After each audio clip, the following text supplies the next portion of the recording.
welcome one, welcome all to a very exciting episode of The Extra Point, a very exciting Sunday special edition on what I'm going to dub Extra Point Day, frankly, because there is so much going on that, I mean, look at us. We're live on court number 1 here at the Auburn Campus Rec. Thank you to the Campus Rec for allowing us to be out here. I am your host, Jack Hart. You never thought you'd see the day, but I am the one driving this fine Sunday afternoon, and I mean, I hate to say it, Mother Nature, she knows it's spring because spring is in the air. I see some flowers blooming. My nose is getting a little stuffy. So we're inside, Jack. I mean, look at all these beautiful trees. Oh, you're right. Yeah, you're right. On the wall. Oh, my God. So, yeah, very excited. It's a lovely spring day, but we are nice and warm, nice and toasty inside here, the Campus Rec, once again. So if you're around, if you want to come see us, we are down here at court number 1, like I Best said. court, arguably. At the Campus Rec. So if you're a student, come on down, and we have an empty chair, so you may just find yourself on the show this fine afternoon. We got a lot to talk about. We'll be here for the next 2 hours, but the fun does not end there because we got a whole list of exciting things going on this fine afternoon, included but not limited to the Extra Point All-Star Game, which has been hyped up for weeks on end, is finally going to be going down. And on top of that, we have the Campus Rec Championships, which will be doing so as well. So, I mean, talk about, and I think what we're going to start with is that Auburn-Kentucky game that went down yesterday. So I'll let you guys take it away. Alex and Davis, my lovely co-hosts from the Extra Point Tuesday crew, which is, I guess it's fine. I guess it's fine. Wow. But Jack, I'll let you guys that's lead harsh. off. I mean, Davis, did you watch the whole game? I did watch every second. Every second? I did. What were your thoughts? You know, obviously sad we lost. You never want to lose, but we put on a good show in Rupp Arena, which is a really hard place to play, so I'm really not that torn up about it. We showed our resilience. Obviously, we didn't shoot good free throw or three-pointers. Or but just shooting in general. But even then, we still stayed in the game. Yeah. Even when the refs were giving soft calls to Whoa.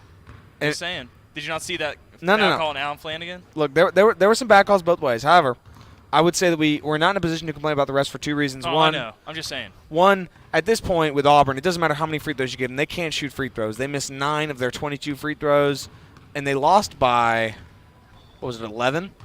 So, like, if they had made those 9 free throws, would have been a big difference in that game. And, you know, they also shot, I think, 29% in the second half. They started out 4 for 4 from 3 and then only made 5 of their next 30 attempts.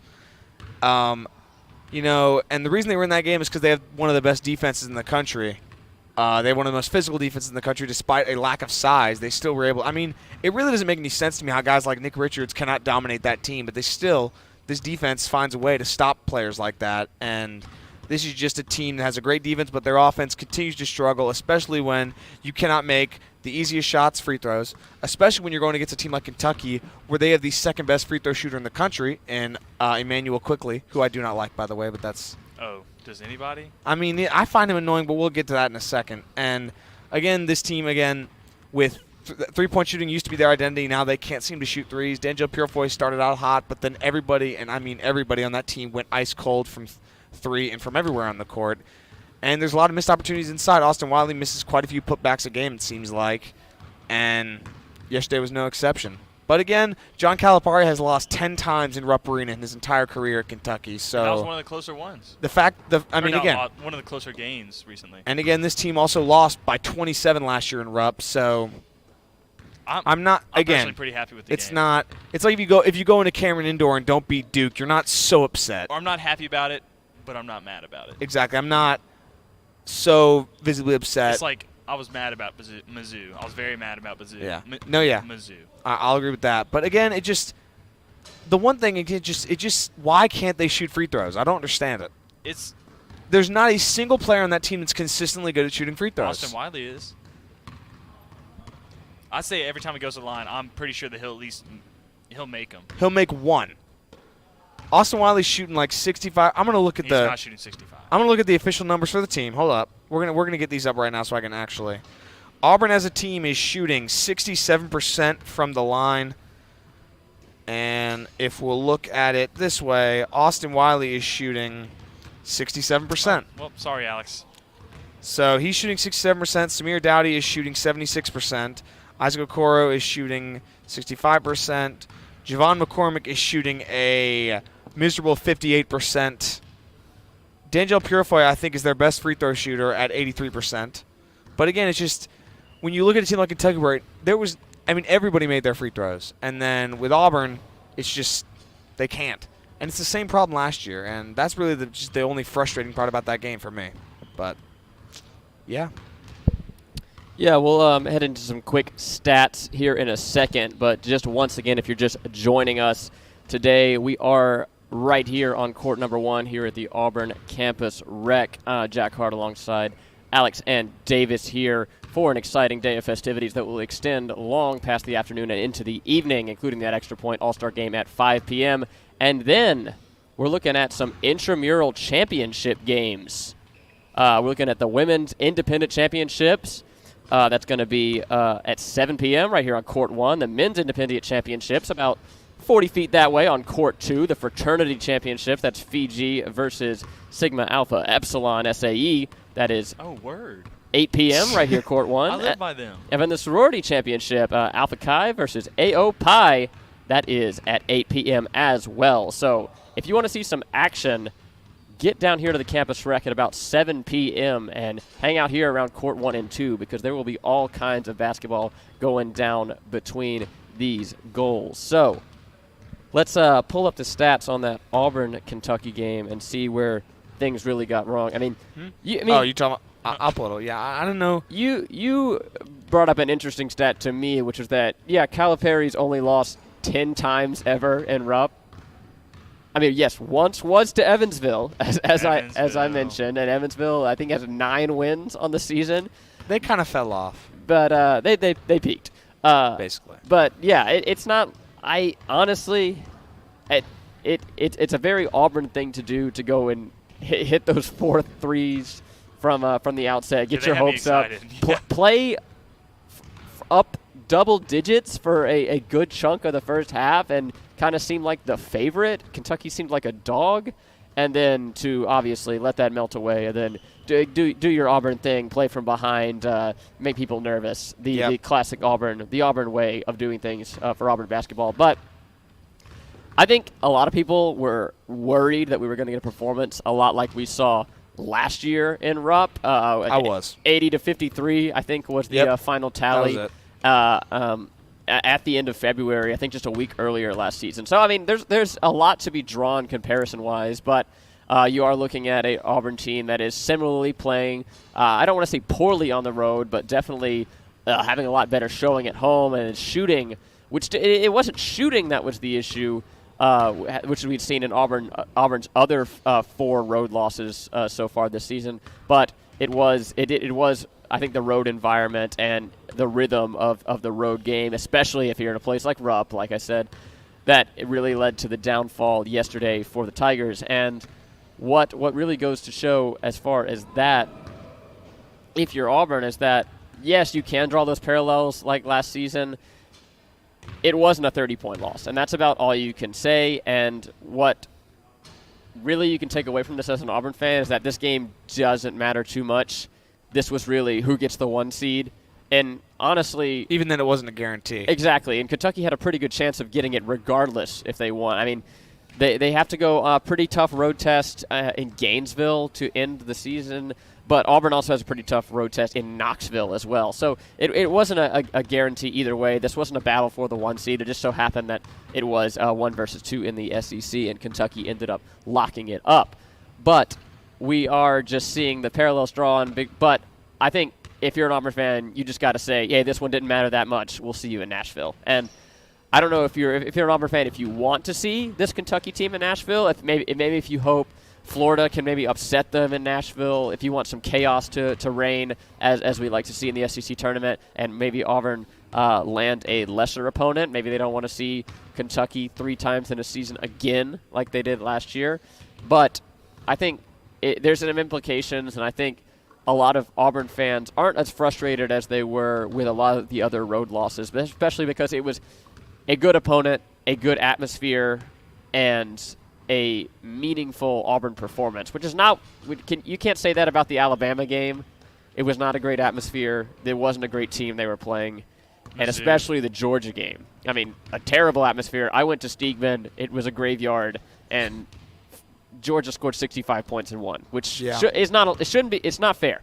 But I think you got to be happy with this if you're an Auburn fan. I think I'm not thrilled, but I'm also didn't lose much sleep over it. I think the one thing I would say, another observation, is that if you watch the game, the color commentator, who name I cannot remember, was talking about how what Auburn needed to do was attack the basket, which this points to a thing where Auburn just doesn't seem to ride the hot hand lately, and they just sort of insist that whatever they're going to do is eventually going to work.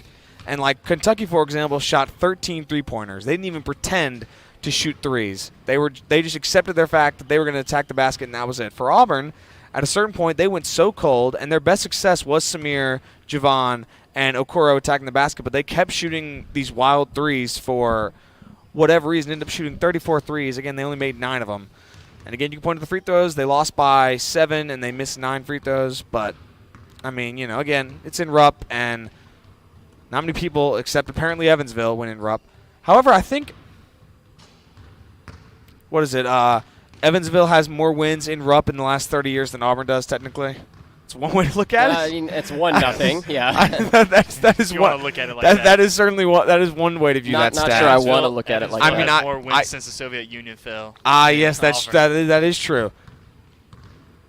I was kind of setting you up there, Jack. But yeah, I mean, fans of the Extra Point will will know that the last time Auburn defeated Kentucky was 1988, as we probably all heard during the CBS broadcast yesterday. But I think something you might not know is that Kentucky's season opener in that exhibition match in 1987, in the fall of 1987 when that season started, was none other than the Soviet Union national team, who came to Rupp and was soundly beaten by the Wildcats.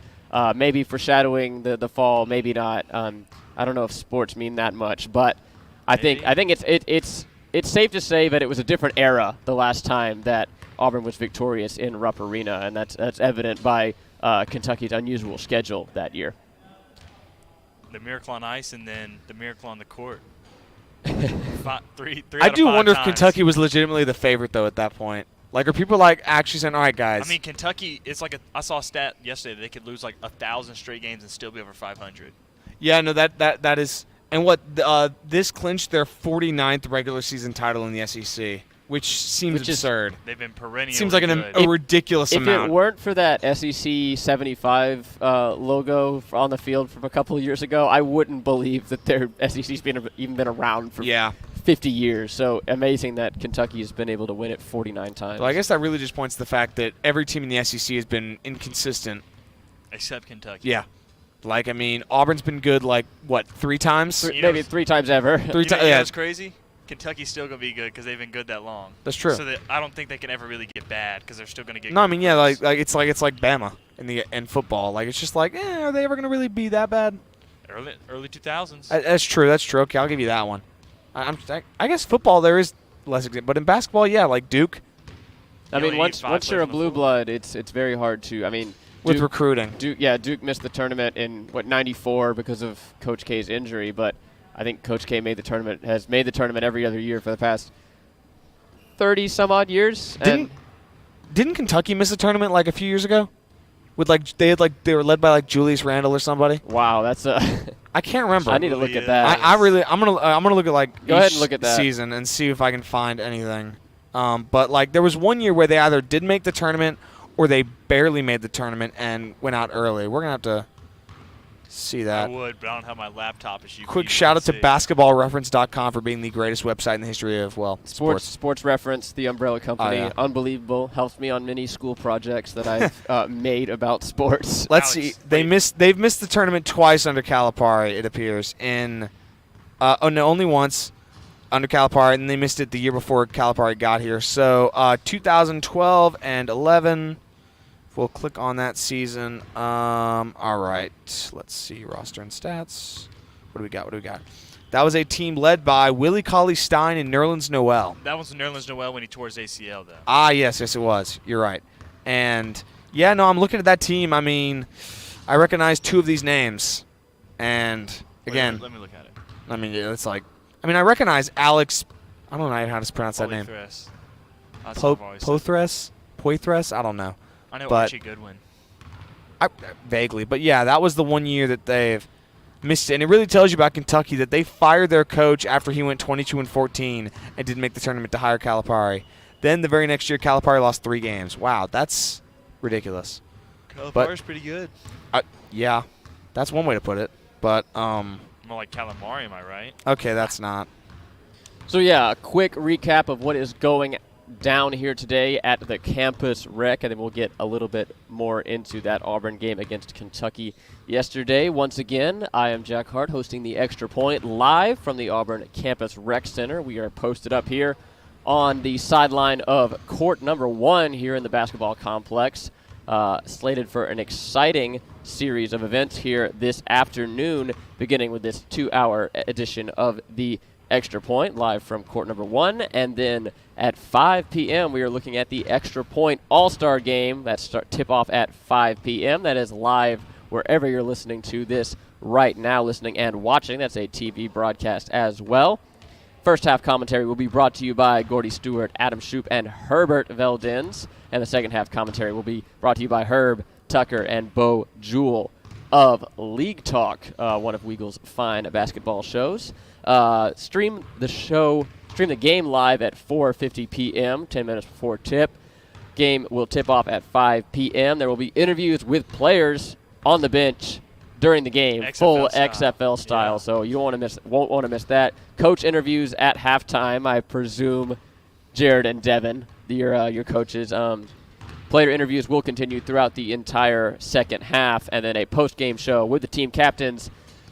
Hopefully both team captains, if there's not too much salt left on the court after whatever transpires at 5 p.m. There might be a felony on the court, honestly. Yeah, with the smack talk that's been flying around for the past 2 weeks, I'd really be surprised if we don't get out of here without an EMT. Yeah. And then after that, the main event for the evening, I would say, is that the intramural championships for basketball are tonight right here at the Auburn Campus Rec, and WEGL is your home for those Campus Rec intramural championship games. Women's Independent Championship, that is Les Femmes versus Rich Homie featuring Quavo. Excellent team names for that Women's Independent Championship. That's going to be right here, court number 1, right where we're set up right now at 7 p.m. And then the Men's Independent Championship, that is Hoop Dreams versus Pearls Prodigies. That's over on court number 2, right across the way at 7 p.m. as well. So those will be going off at the same time. And then your fraternity championship, that's going to be Fiji versus SAE. That's going to be right here, 8 p.m., court number 1. And then your sorority championship, you got Alpha Chi versus AO Pi. That's going to be 8 p.m. at court number 2. So that is the exciting slate of events coming up this evening. We're going to have our full Extra Point team along with League Talk. We're going to get a whole Weagle crew together for play-by-play color, and you can also watch them just as you're watching this. We'll flip these cameras right around so you can see some action on the court instead of whatever we're doing behind this desk. So let's get talking about this Auburn-Kentucky game once again. I know it hurts just a little bit, but dang, do we not have commercial breaks? Well, no, I mean I didn't. That was our commercial. Thank you to the Campus Rec. Oh, okay. I was just curious. Should we do like a ad read for him? Yeah, here we go. Welcome to the Campus Rec. Thank you once again to the Campus Rec. Oh, we're doing it again. Great job, Alex. I'm sorry, I got confused. For letting us be here this fine afternoon and letting us host and call those intramural championship games. Big shout out to you for allowing us to do so. We may even have a rep from the Campus Rec on the show later in the hour to discuss all the exciting events going on at the Campus Rec. And once again, if you're a student and you want to come on down and see the show live in action and get a good seat for that Extra Point All-Star game as well as the intramural championships, you can come on down. The courts are open. We got some shoot-arounds going on as we speak. So I want to get here early. It's going to be packed, you know? Honestly, yeah. You just got to start lining up like the basketball This game. place is going to fill up pretty soon. Hope you brought your Ignited card because, well... The line's already full. I know, Come on, Davis. Alex, you never been to the rec before? Alex has never been in the rec before. I've been to the rec like 4 times. Wow. I went one day during fall semester before classes, and then my legs hurt the whole week, so that was great. Alex, you didn't have to tell us that, I did, though. I gotta let the people know. I am talking about athletes, but I'm not athletic at all. Okay. I mean, basically. What, Davis? You got something to say? No, I don't. Go ahead and say it. I'm just watching these people. That's what I've been watching this whole time. If you're watching right now, you can see me looking off into the distance. There's some people playing volleyball over there, and they've got into the goal a few times. That's impressive. Are they aiming for the goal? Or are they just going back? Sometimes it looks like they're aiming for the goal. They are aiming for the goal sometimes. Like, oh, that was tough. These guys are definitely being taught how to play volleyball as we speak. I know the feeling. Do you? Yes. I don't. You never tried to play volleyball? No, it just came naturally to me. That's such a lie. Why? I've seen you play volleyball before. I'm great. Davis, I'm just telling you, when I have to carry Team Devon to victory, you're going to be eating your words. Okay. ESPN has cooperated, and I have brought up You know what's crazy about ESPN? What's up? The last month, it has not loaded on my laptop at all. They're throttling your coverage. They don't want to hear your takes. Like, every time we're talking about something, I was like, oh, let me pull the stats, and I just sit there. So, like, well, never mind. All right, so that's all I had to say. let's continue discussing Auburn's. Oh, brain just died. What is that? 7 point loss to Kentucky in Rupp yesterday. So if we'd made all our free throws, we would have won, Alex. Oh. But they would never make all their free throws. So like even if they had shot 80%, they still would have lost by 1. But Auburn 66, Kentucky 73. Talking about that free throw percentage. It was 81 for the Wildcats to a cool 59.1 for your Auburn Tigers, which is not how you win basketball games, frankly. no, it's not. If you play Wait, a game, it's not? if you play a game and you shoot 26% from 3 and 59% from the free throw line, as well as 36% from the field, you're normally not going to win that game. So especially when you're looking at our point leader, Javon McCormick, with 13, who went 1 for 5 from the stripe, matched up with quickly their point leader, 18 points, with 11 of those coming from the charity stripe. 11 of 11 was quickly from the free throw line. And you know what's crazy? You'd think you wouldn't foul the number 2 free throw shooter in the nation as often. he does a good job at drawing a lot of fouls. Well, one of them was just a not foul. That That's they called true. on Alan Flanagan. That's true. and Just then, saying. to be fair, Kentucky is, I think, maybe 3rd or 4th in the entire NCAA in free throw percentage. It's really about picking your poison. I mean, there's not a guy you can foul on that Wildcats team that isn't going to come up big at the line. Yeah. Especially, I mean, you're looking at a home crowd, a big crowd, probably one of the bigger games on Kentucky's schedule. Probably not going to miss those free throws. And looking at some other stats that jumped out, we're looking at Auburn's three-point percentage going up to 26.5%, especially looking at those 4 they hit right out of the gate that really gave the team some momentum and really, I think, probably made a lot of Auburn fans wonder excited. what team they were watching, Yep. considering how the three-point play has been. Wow, speaking of three-point play, how the three-point shooting has been going on the road across the past, I want to say 2 years. I mean, even with Bryce, Jared, Chuma last year, the three-point play was a little bit shaky on the road, and that's even gotten worse this year. And say what you will about the Nike balls or whatever, but it was something special when Auburn came out and got the 12 points on the board right off the bat, all coming from behind the arc. I was excited. Yeah, my dad, after that happened, my dad texted me and he said, like I said, I love D'Angelo Purifoy because my dad is probably the second harshest critic on the planet of Purifoy other than myself. And, yeah, that lasted about 4 seconds. And then, yeah, it got worse as it went on. And it got worse for both teams. I remember at a one point pretty deep into the second half, Auburn and Kentucky both had the same three-point percentage because Kentucky was 1 of 7 and Auburn was 2 of 14. Yeah. So both teams dried up from 3 completely, which is why the score was relatively low, just 66 to 73, especially with these high-powered offenses. But it was the shooting and then the rebounding. I mean, both teams had 38 rebounds. Kentucky had a lot more defensive rebounds. They had 31 and 7 offensive. Auburn had 12 offensive rebounds, 26 defensive, but 38 rebounds apiece. The ball was bouncing off the rim a lot, Yeah. and both teams were coming down with it big. The thing with it, and there was a point where Kentucky went 7 minutes without making a shot. That wasn't a free throw. But the fact that they sent it to the line a lot, and the fact that Auburn got in foul trouble early. And I think there's a lot of – I said the defense is good, but I still think the defense is flawed in some ways. I think they've got certain players that are great for the zone, and then certain players such as – one example I would say is Jamal Johnson's probably the worst defender on the team, and he just sometimes just looks helpless out there when they run mismatch. And also, one thing I would say is – what are you pointing at? It's camera L. Oh. Am I supposed to look at that camera? If you'd like to. Okay. Address your Talk to fans. the people. I'll talk to the people. What fans? When you're watching Kentucky's offense, they're always moving around. Even Nick Richards is always moving Look around. at him. Oh, my gosh. Davis, I'm going to hit you upside the head with this. You just no. What? Look at him. Talk to him. Why don't you look at him? Okay, so as I was saying before Davis really interrupted me not once but twice, when you're watching Kentucky's offense, they're always moving around. Nick Richards is always doing something or another. And then in the case of Auburn, they've got their 4 guys at the perimeter that don't really move much, and then Austin Wiley just sits in the paint, which is fair because Austin Wiley is relatively useless from outside of 5 feet. So makes sense, but there's just not nearly as much movement. And for an offense that's not as good as getting to the line, that needs a lot of set-up plays, you really would like to see more of that. And when you watch a team like Kentucky that does it perfectly, that sort of highlights some of their flaws. Excuse me. Did you say falls? Flaws. Before that. I think I said falls. I don't know. Oh, whatever. Something like that. It works out. They knew what I was saying.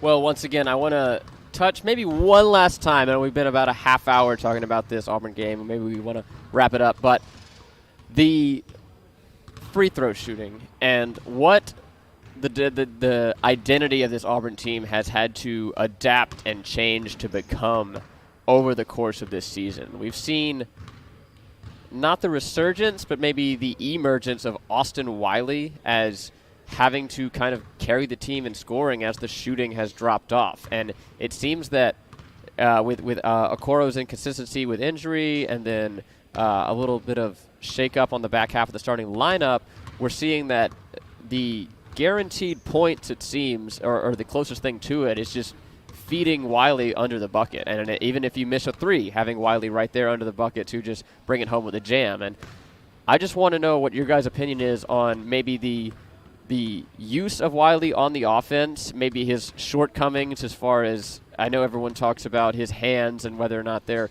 consistent enough to be there starting, whether that makes up for his offensive prowess. And then lastly, if this team is going to be a team that is going to drive to the bucket, if you're going to have Rowdy Dowdy running in, ball hogging, not kicking it out, and just taking it right up there with the headband, put back, and taking the foul rather than kicking it out to D'Angelo, for instance, if you're not going to make your free throws, what's the point of doing that? Especially even with one of your best drivers, Isaac, who, I mean, in a 1-and-1 usually misses the first one. And That's true. It's unfortunate to see that as effective as this Auburn team is at getting in the paint, getting aggressive, and getting in the position to score, every time they get hacked, there's nothing to show for it on the scoreboard. So I'll let you guys kind of discuss what I think the defense is pretty sound for Auburn, but what is the offensive, maybe not solution, but just some remedies that can maybe be taken as far as this team's offensive prowess. Davis, do you want to take it over? I got to think about that question first. All right, so I'll start first. I think the identity needs to become attacking the basket. I think they need to not abandon the three-point shot, but you should not take 34 three-point attempts when you're 12th in the SEC in three-point shooting at 30%, now probably below that. I think the identity needs to become – I'm personally someone who fully supports Samir Dowdy attacking the basket constantly. If it makes him a ball hawk, I really don't care, because at a certain point, what is it? You don't want to get a ball hawk, so you get Javon McCormick the ball just so he can miss a pass inside, because you mentioned Wiley, but the thing is with Wiley is we have this great post player, but none of the players can make the pass inside. Like, Javon either can't make the basic pass or tries way too hard at making this fancy pass. Like, there was one where he threw it and it bounced directly off of Wiley's chest because he threw it at 50 miles an hour. And then Samir and Javon are running down the court, and Samir decides to throw a lob to his 6-foot point guard, and it was 10 feet in the air, and it was like, it doesn't make any sense. they're trying too hard to do these things when they should simply just attack the basket. And you mentioned their free throw shooting. Against Kentucky, they attacked the basket and got 44 free throws. They only shot 75%, but 75% of 44 is a lot of free throws.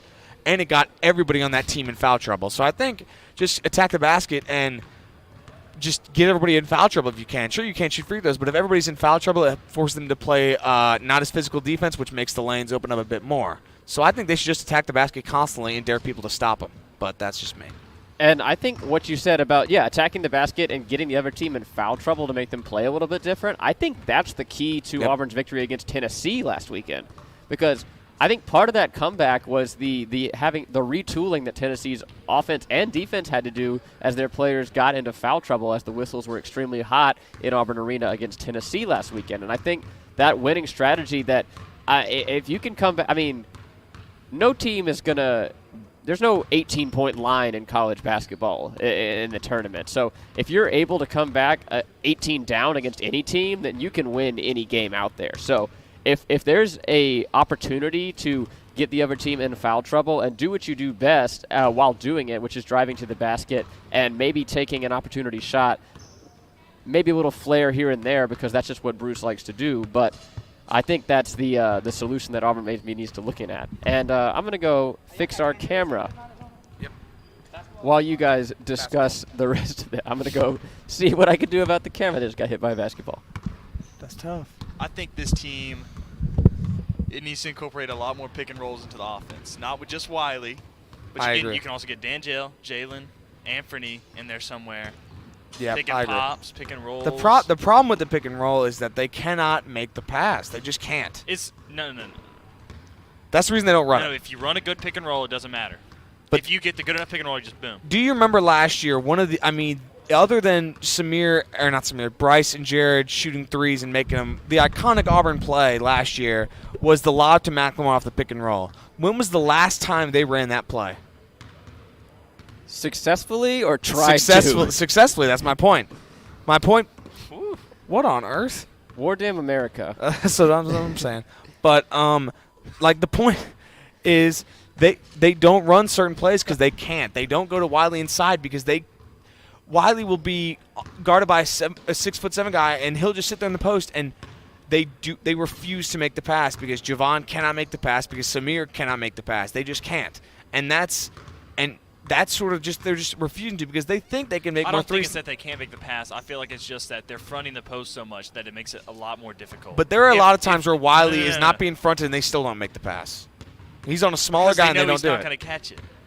Again, I think you're discounting their passing ability because they're not passing it to him. They can't pass and he can't catch frequently. Wow. I'll say that.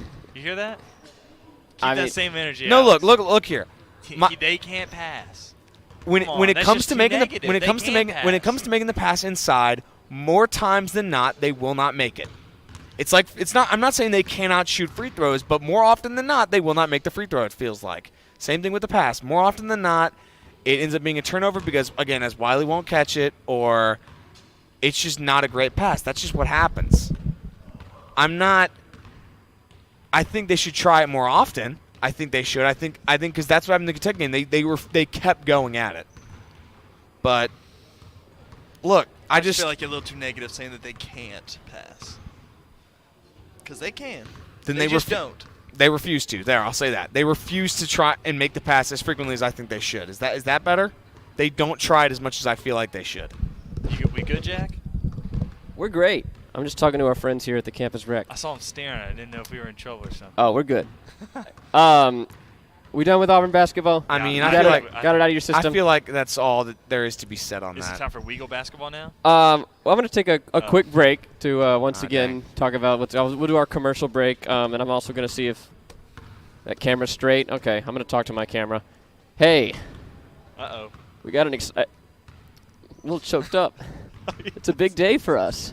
What on earth? The Extra Point has made it, people. We're in a gym of all places. We are in the Campus Rec basketball complex over here at Court 1. I'm looking at some bleachers. I'm looking at a basketball goal.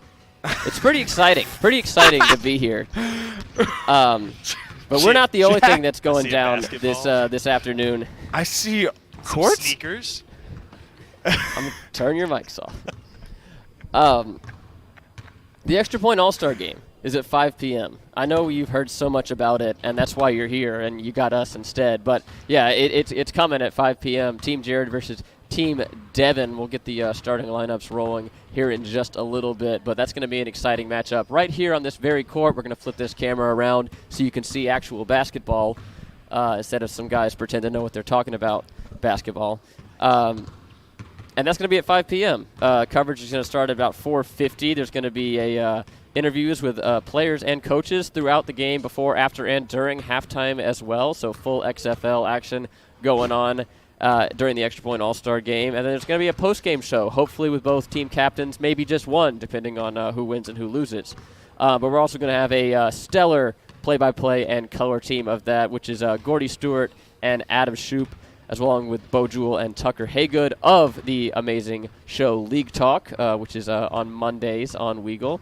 Great basketball show. And then the always beloved Herbert Veldens is going to be, for both halves, going to be the color commentary man to really give, I think, some personal backstory and kind of the human touch of what's going on in this Extra Point Have you heard what he's going to say every game. time someone makes it? I'm going to let that be a surprise. And then the real reason that Campus Rec has actually let us be here, and so we're not just goofing off in this gym for 6 hours this afternoon. Is that what we're not? Is that not what we're doing? Are we sure that's not what's happening? Is the intramural championships are tonight for basketball. Congratulations to all the teams that have made it out to the final championship Sunday of intramural basketball. The Women's Independent Championship and Men's Independent Championships are going to be right here on courts number 1 and 2. The Campus Rec crew employees are already out setting up the benches. So it is just a couple hours away from getting underway here at court number 1 and 2. For the Women's Independent, that's going to be Les Femmes versus Rich Homie featuring Quavo. Amazing team name once again. Davis, you're doing play-by-play for that one. Adam and Bo are going to be color. That's going to be, once again, that's going to be on Weagle Sports, our sister account. That's the orange one if you're on Twitter. And then the Men's Independent Championship is going to be Hoop Dreams versus Pearls Prodigy. Jared's going to be doing play-by-play. Devin's going to be doing color. That's going to be interesting. Man, I really hope one of them doesn't get a flagrant in the game and has to leave. Then Gordy and Tucker are going to be on that as well from League Talk. That one is going to be on wherever you're listening to this right now. That's at Weagle_AU on Twitter, the main account. So that's the blue one if you're like pictures better than words like I do. And then, once again, the Fraternity Championship is going to be Fiji versus SAE. Gordy and Tucker are going to be play-by-play. Jared's going to do color. That one is right here on Weagle_AU, 8 p.m. court number 1 right here. And then the Sorority Championship is Alpha Chi versus AOPI. Adam and Bo are going to do your play-by-play. Davis is on color for that one. That's going to be court number 2 at 8 p.m. at Weagle Sports. I don't think Davis knew that. I didn't know that. Subject to change, depending on whether or not Davis is still around after the All-Star game. And that one is at Weagle Sports, so the other account, the orange one. And then, so important to know for those games, about 10 minutes before the game, they're going to go live. There's going to be some team captain interviews, hopefully, if the team captains are compliant and are not too locked in. There's going to be some captain interviews at halftime, hopefully, and then some post-game show with team captain analysis alongside once we crown some champions here tonight at Auburn Campus Rec. So exciting stuff to look forward to if you're tuning in to the intramural championships tonight right here on the WEGL family of networks. But let's get right back to it, and not before a quick shout-out to Auburn Campus Rec once again for letting us come out and be here on a lovely spring afternoon here in the Campus Rec gym and watch the shoot-arounds that's going on, and letting us talk about sports while watching sports as the shoot-arounds continue and the talent seems to improve by the minute. I have a question. What's up? Why does it say Wings Etc. on there? Man, I really must have hit the wrong button, huh? And while I try to fix that, I'll let you guys, let's transition back into some sports. As we come back to the live at the Campus Rec, yeah. We were at Wings Etc. Just like that, we've teleported back to the Campus Rec. And let's see, as the football team is here. Where'd they get those? I think all the football team has those awesome scooters that they just rode in. Why did I get one? Davis, For coming in the rec. are you a varsity athlete? I mean, I could say why, but I really don't want to hurt your feelings right now, man. No, I mean like in the rec. That is. They Oh, should look. just. Whoa. What are they going to do? Tell them no? I mean, there's It's- Tyrell what- and Allen. I mean, what building is that? Hey, It's true. Turbo and Allen Flanagan are here right now. so I'll let you Well, guys. we should get them on. I might arrange that. So let's. You guys want to talk a little bit about the greater college basketball landscape? Did you see anything exciting on? There were those 2 upsets on Saturday. What was it? It was Baylor lost. Baylor and then- lost and Clemson took down Florida State. So maybe we could talk a little bit about that. I mean, at this point, it just feels like it's natural for in this season just upsets, especially with Clemson, who has upset 2 top 10 teams. I think the 2 best teams in the SEC. They beat Duke, didn't they? Clemson, I thought they beat Duke. They beat UNC, which I'd like to think that's an upset, but it really isn't. Considering this UNC, season. yeah, I was about to as say. they got their first win in Chapel Hill ever, I Oh. believe. First ever. Let me see. So Clemson has they've beaten Florida State, Louisville, They're the world beaters. Duke, and UNC at Chapel Hill, but they're still 15-13 and not going to make the tournament. So good for them. Well, I'm looking at Bubble Watch 2020. Welcome to the bubble, There's Clemson. no way they're in the bubble. That They're the world beaters. I mean, I guess it's assuming they have to make some sort of run in the ACC tournament to actually even be close. yeah, You know, they can't win one game and then get yeah. bounced. The problem is that on top of beating Louisville and Florida State, they've lost to Georgia Tech, Notre Dame, Virginia, and Wake Forest. And let's see, they lost to NC State by 6. They lost to Miami in overtime. They lost to Yale by 9. That's not ideal. Then again, maybe Yale's not bad this year. How is Yale? Yale is 22-6. Yale. Uh-oh. Ivy League champions about to pull an upset in the tourney. But yeah, I mean, they've just lost to a bunch of teams they really couldn't afford to, and therefore they sit. Plus, it's crazy. They're 15-13, but they are 5th in the ACC. Actually, they're tied for 5th because there are 5 teams at 9-9 in the ACC. Meanwhile, Virginia is quietly 21-7 in the ACC. But I really thought the biggest story was Baylor, because you really didn't think Baylor would lose to anybody this year except for Kansas. And then that upset on the road against TCU, excuse me. Look at the people, Alex. Why do you keep telling me to look at the people? Because it's on you. Why don't you look at the people? It's on you too. You're the one talking. Now I lost my train of thought, Davis. Oops. Wow. That's tough. Oh, TCU and Baylor. And TCU scored 54 points in the second half, which I didn't think was possible in 20 minutes of gameplay, but they managed to do it nonetheless.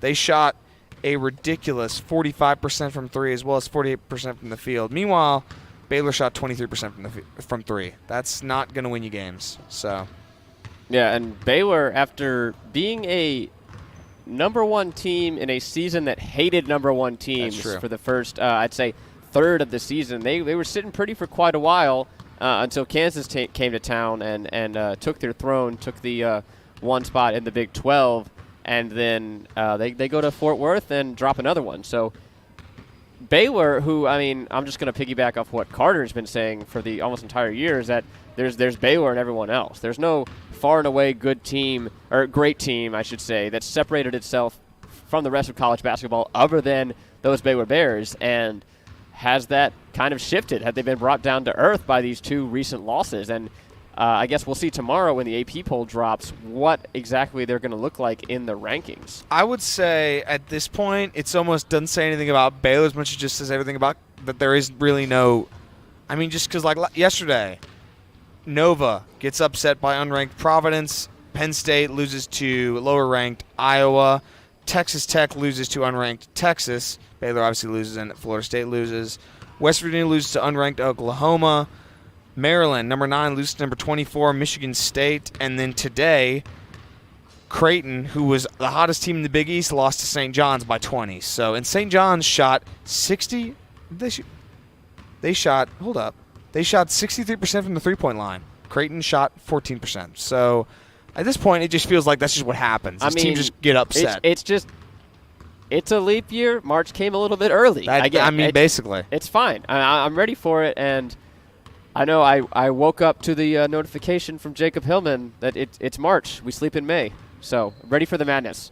Indeed. I will say, though, it would be the most college basketball thing ever this year if, like, there's all these crazy upsets. Super and then, chalk tournament. 4-1 yeah, seeds. exactly. That's what I'm saying. Hit it. I'm here for it. Oh, my gosh. If that happens, I'm like, come on now. If we can't get one upset. I think Loyola Chicago is in position to win their conference win their conference again, so they could make it back. We should be in for a pretty thrilling March considering how much parity there has been this season. And how inconsistent everybody is. And how up and down and disparate the conferences have been. I think a lot of conferences are taking on a completely different look than I could talk about the Big 12, first of all. The Big 12 has two of the best teams in the country, Baylor and Kansas, and then everyone else is not even worth sneezing at, frankly. I mean, Oklahoma's kind of a bubble team.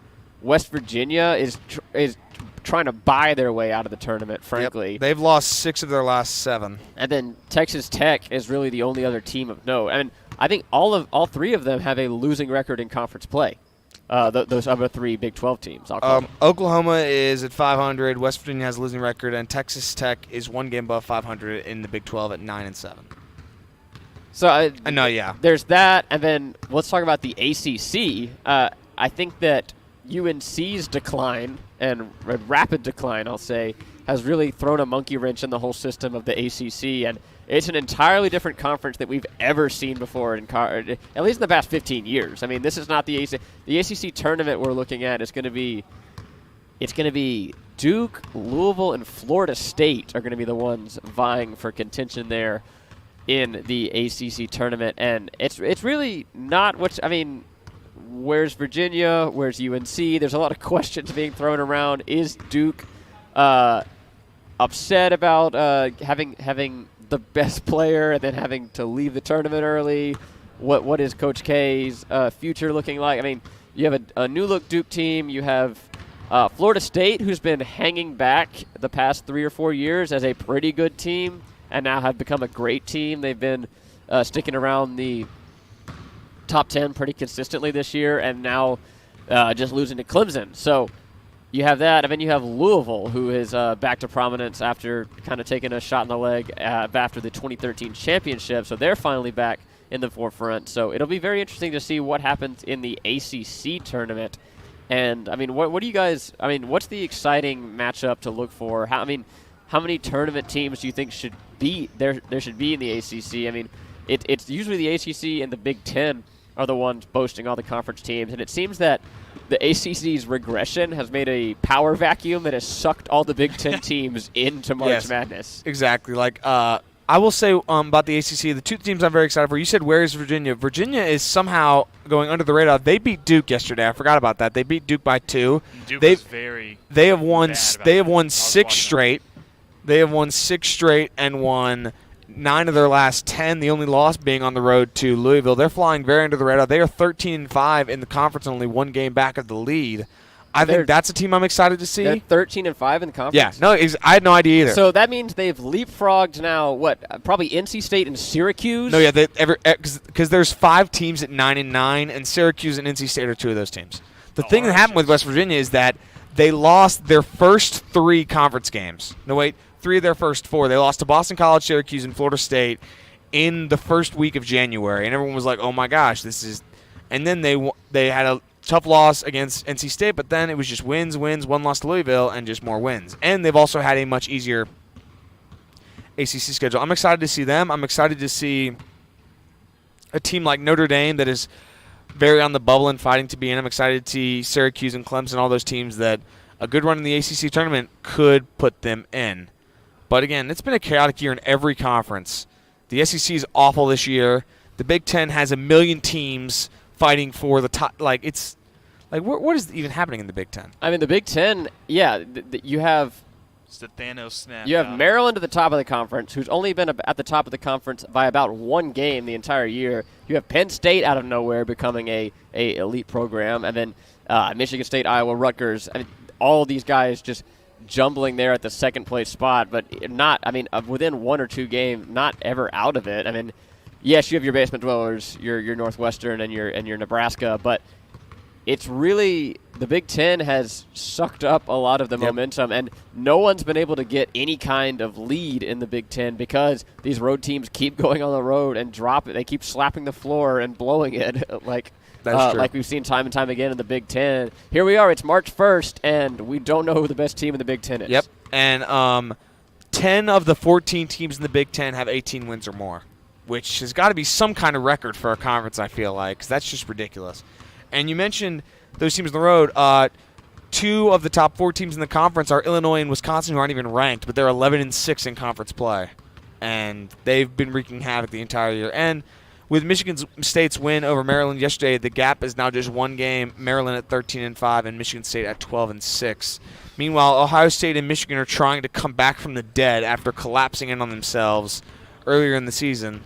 They're now making a push to get in the tournament and most likely will make it. I mean, let's just not ignore the fact that Michigan State, Michigan, and Ohio State were all in the top 10 preseason, or top 15. I'll expand that a little bit. Dropped off the poll completely and are now all back and ranked once again. They were, I mean, at a certain point, I didn't even think Michigan had a chance of making the tournament. I mean, they were they lost like 4 or 5 straight at one point. Let's see. They are now at 18-10, ranked at 19th. And at 3 p.m. Central here in about 10 minutes, Michigan is going to take on Ohio State.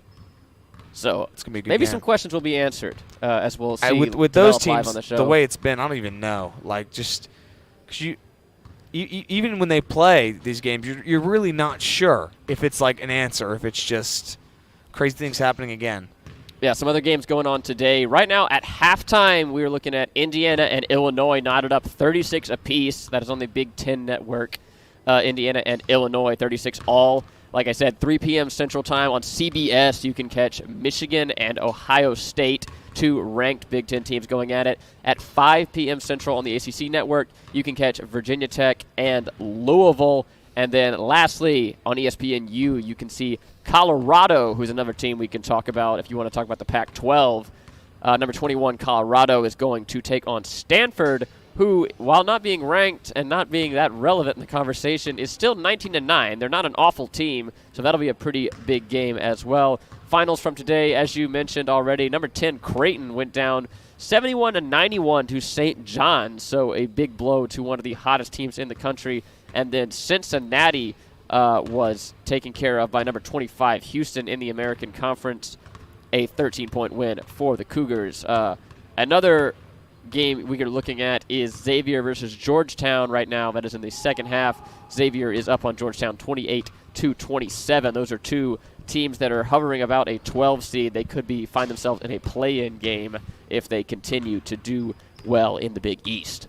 I will say, don't sleep on the South Alabama Jaguars. Oh my! They've won 7 straight in the Sun Belt. Remember, Townies, am I right? they lost to Auburn by 1 point. Okay, plus they had the number 1 recruiting class in the Sun Belt next year. They've also won 7 straight, and they've got a game Tuesday against Texas State, which would fight for the winner of that game will get the 2nd seed in the Sun Belt tournament. Hey, it'll be hype if that. You know you'll be excited if they make the tournament, Davis. You'll be excited. Will make the tournament. Well, no, I mean, I'll be excited. They have to win the Sun Belt in order to make it. I think they'll win it. And then again, they also got to go through Arkansas Little Rock, who's 15-4 in the conference. What if they're the Cinderella team this year? Honestly, it would make sense. They with that near win over Auburn. I mean, they've got a great young coach who, honestly, is probably going to leave in like 4 years. He's pretty good. And hey, just watch out. I'm just saying. And then again, if they end up being like the 12 seed and Auburn has to play them as a 5 seed, I don't know what I'm going to do. That could be trouble. It could be trouble because I don't know. It's hard to beat a team twice. That's true, especially when the first time you beat them, you only beat them by 1 point. Yeah, and got a little lucky there. A little lucky, just a bit. But all right, too inconsistent though. So to cap off this segment on college basketball, to cap off the first hour here live at Campus Rec, I'm going to go through this ESPN Bubble Watch article, and we're going to talk just anything that catches your mind. Catches your eye. Let's talk about it. Let's talk about the Bubble Watch. This is ordered by conference. So we'll go first to the ACC. Currently listed as should be in is those Cavaliers of Virginia. And with work to do, we have the Wolfpack of NC State and those Clemson Tigers who upset Florida State yesterday. I think we've talked a little bit about our thoughts on all three of those. In the Big 12, you have Texas Tech at should be in, and Oklahoma and Texas both at work to do. I mean, we saw Texas maybe not the best at attracting crowds to their basketball games, but maybe they can win a couple of them, and maybe, I don't know, with a Big 12 tournament, unless you beat Kansas or Baylor, it's really hard to make a statement at the Big 12 basketball tournament. All you can do is just add wins to get to 20 wins. Texas has Oklahoma and Oklahoma State left.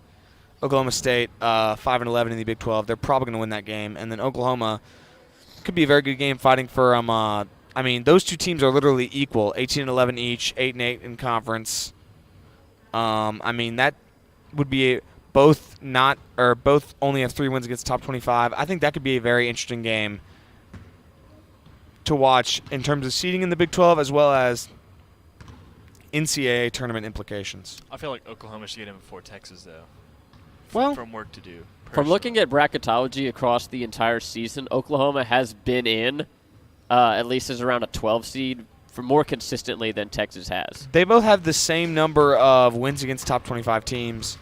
Oklahoma's actually worse on the road, which is interesting. But I've watched Texas. I just really don't think they're legit. You're not on the Shaka Smart bandwagon? No. I'm not sure I would anybody is on never the be Shaka on Smart, Shaka Smart bandwagon. Who is on the Shaka Smart bandwagon? Shaka Smart. Is he? Moving to the mid-majors, we're looking at the Big East right now. Oh, yes, my favorite conference. Marquette should be in. Let's go. As they've been ranked, but had a upset that knocked them out of the poll. And then with work to do, we have Xavier, Providence, and Georgetown.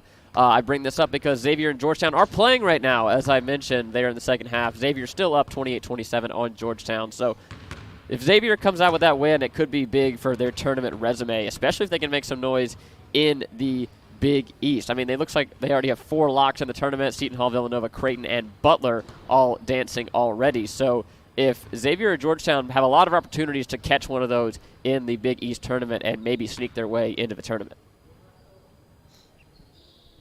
Moving on to the Big Ten, we now have Illinois and Rutgers, who should be in, and, oh boy, Indiana, Purdue, and Minnesota all with work to do, especially on top of the 7 locks the Big Ten already has. So the Big Ten could be looking at maybe 12 teams in the tournament come the end of this month. How could Minnesota and Purdue make it in, though? Like, Minnesota's 13-14. Purdue is 15-14. It's the Big Ten.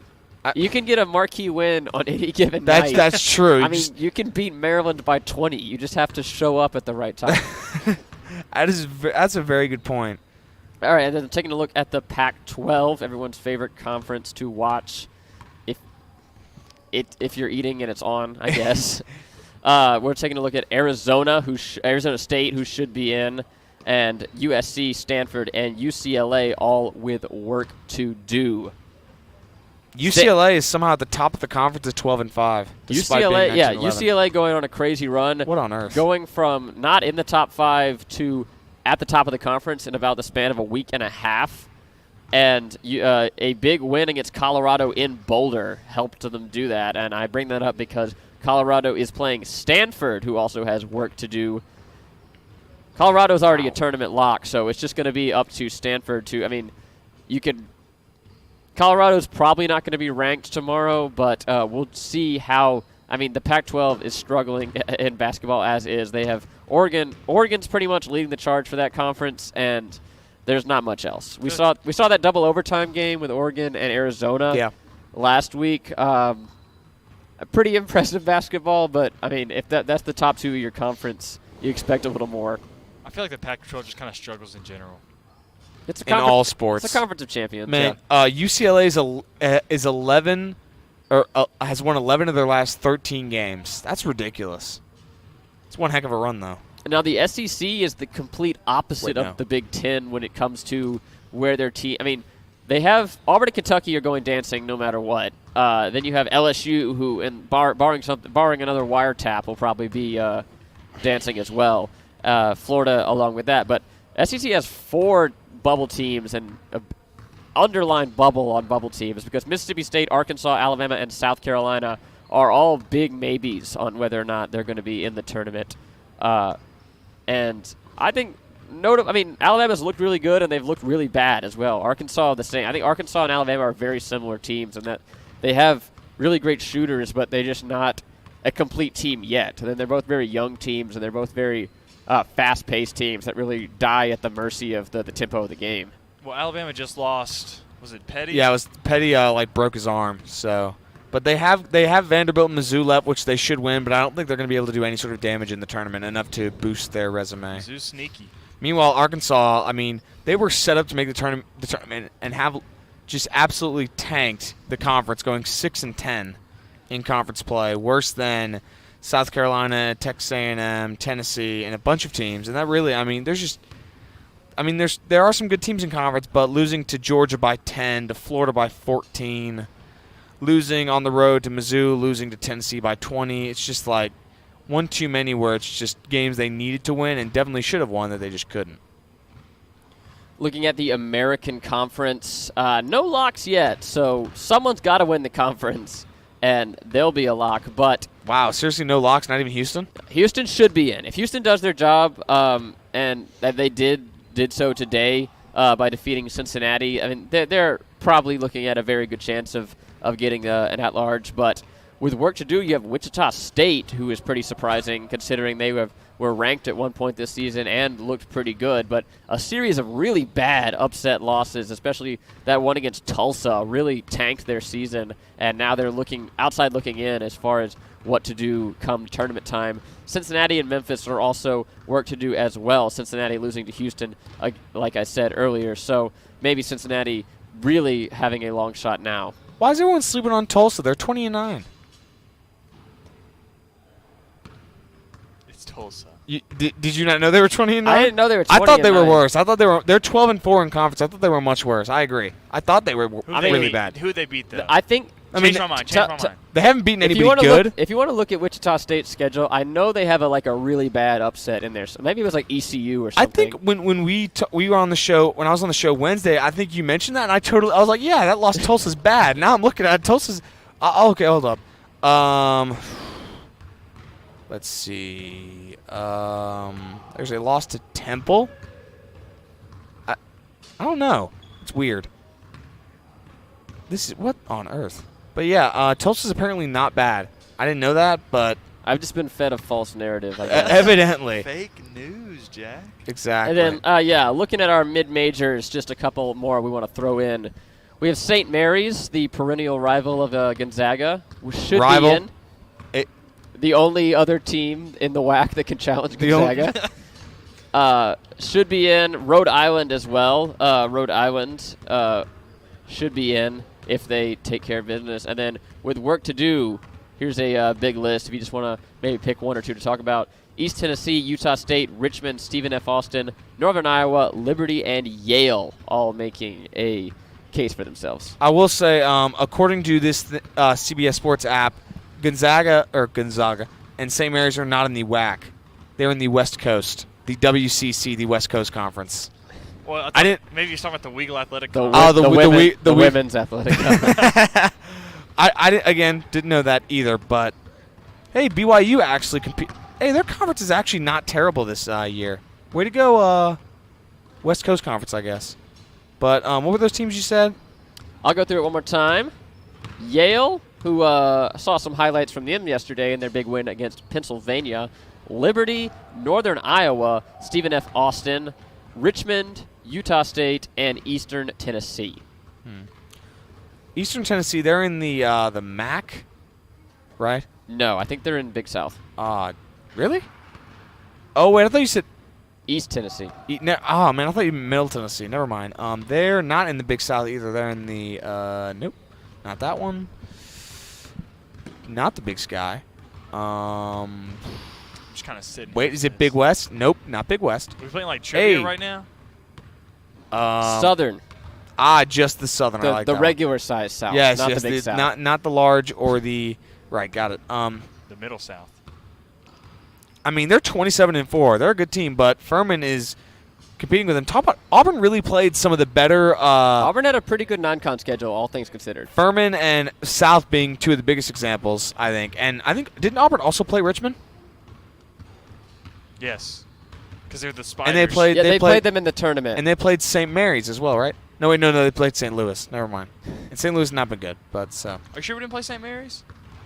I think we did, because we played Richmond for sure. They were the little Spiders. Let me, I know we played Richmond. I remember that. Let me go check. Richmond has won 7 out of its past 8.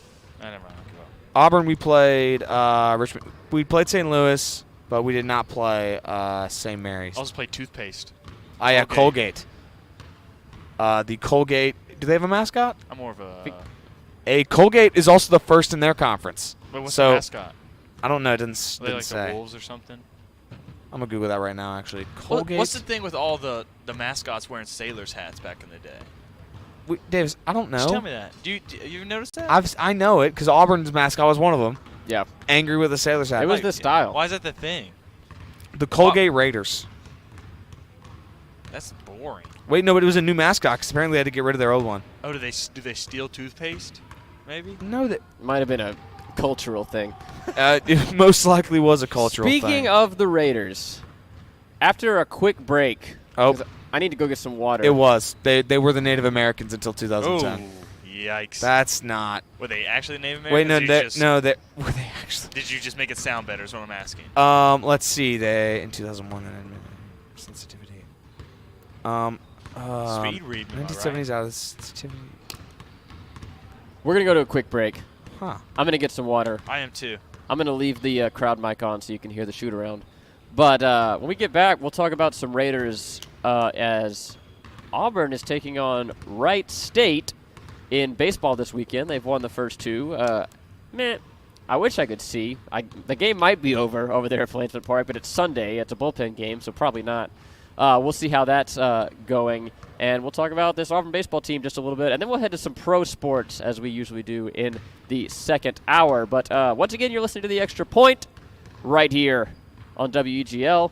Wherever you may be watching or listening, we're right here at the Campus Rec. Come on down and see us. We'll be right back. So will the game also be live on YouTube?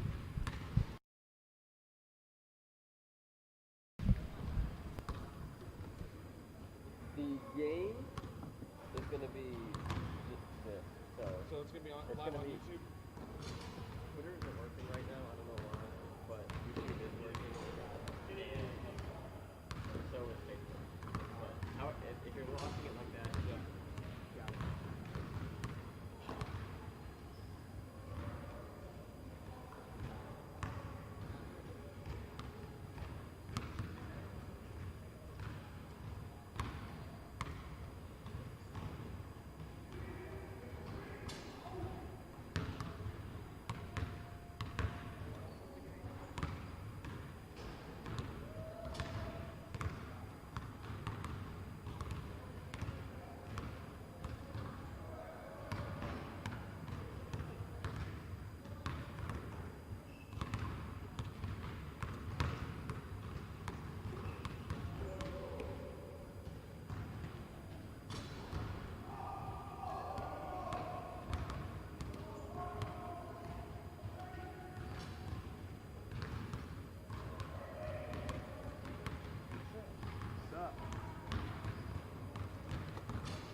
And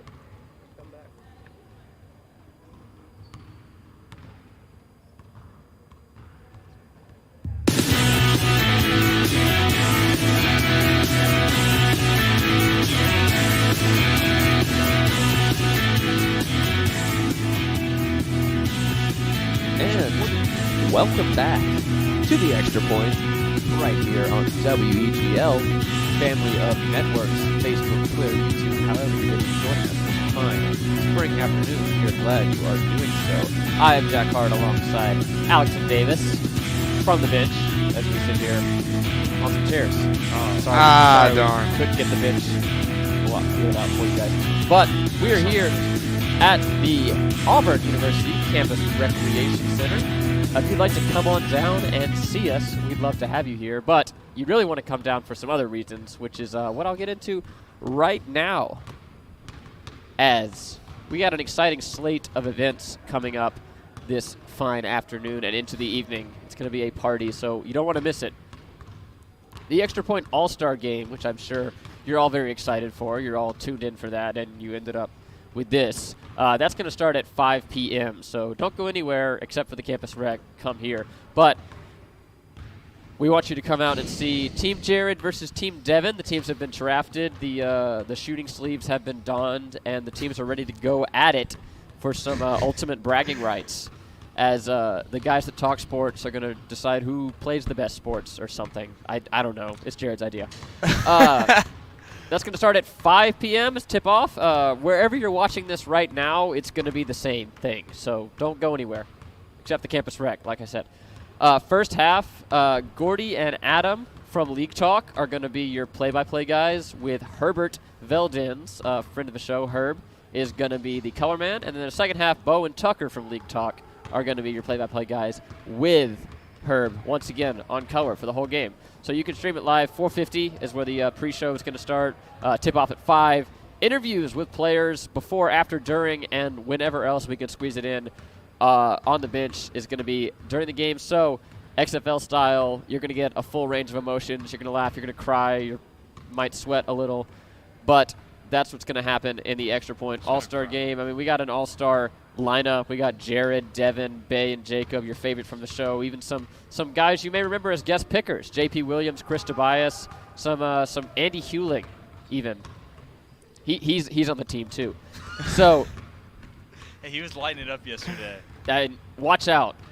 Was he? Yeah, actually. Hey, So, we're about to dominate. Let's go. If you want to see Andy Hewling drain some threes, tune in to the Extra Point All-Star Game. It's at 5 p.m. wherever you're watching this right now. And if you're an Auburn student, you want to come on down to the Campus Rec Center, swipe that Tiger card, and come on in to court number 1, which is where we're set up. You can come on in just a little bit early. Maybe even find yourself on the show as I'm sitting next to an empty chair and headset. So go ahead and do that if you are down for that kind of thing. And then the real reason we're here, and we want to thank Campus Rec once again for letting us be here, is for the Intramural Championship games, which are going down this evening. It is the end of the road. It's Championship Sunday for those intramural teams, and the stage is set for some champions to be crowned tonight.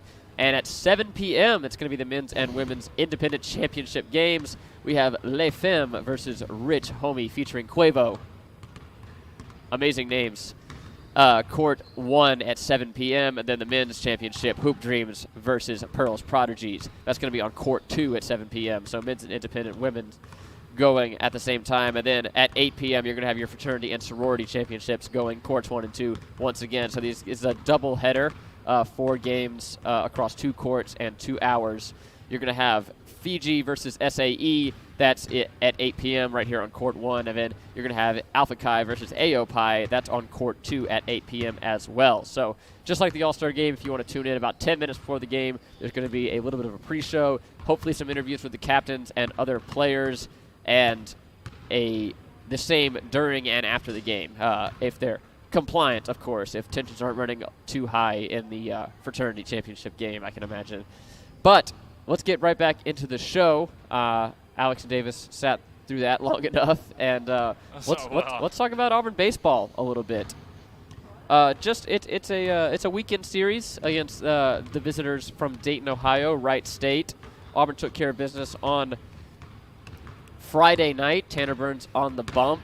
probably didn't have as great a performance as he would have liked to, but Auburn did ended up getting the win 7-2. And then last night there were fireworks in the air as Auburn put a 20 spot up on Wright State as they came away with a 22-6 victory with Jack Owen on the bump.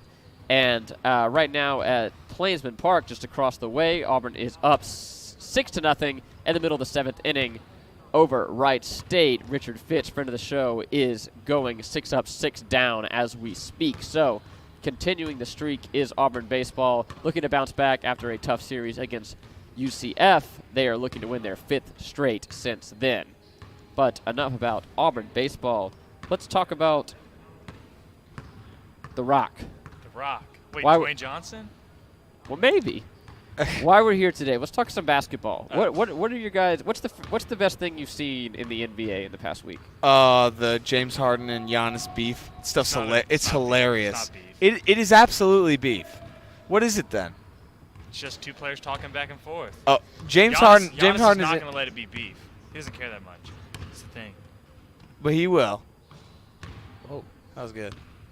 It's like Steph Curry level. Pull it. Okay, calm down, Alex. Aw, in and out. That's That was tough. just one shot made. Steph Curry level. No, because it was from the logo. That isn't. Never mind. People at home can't see it, so they can just think you're dumb. Oh my gosh. Okay, but I mean, Davis, are you not excited that it's beef? It's about time two Not players really. dislike each other. I mean, I'm excited for the beef history video from SB Nation down the road. Yeah, that's gonna be a good one. But I just don't think Giannis is going to get it to the point where he's going to, like, act out in game.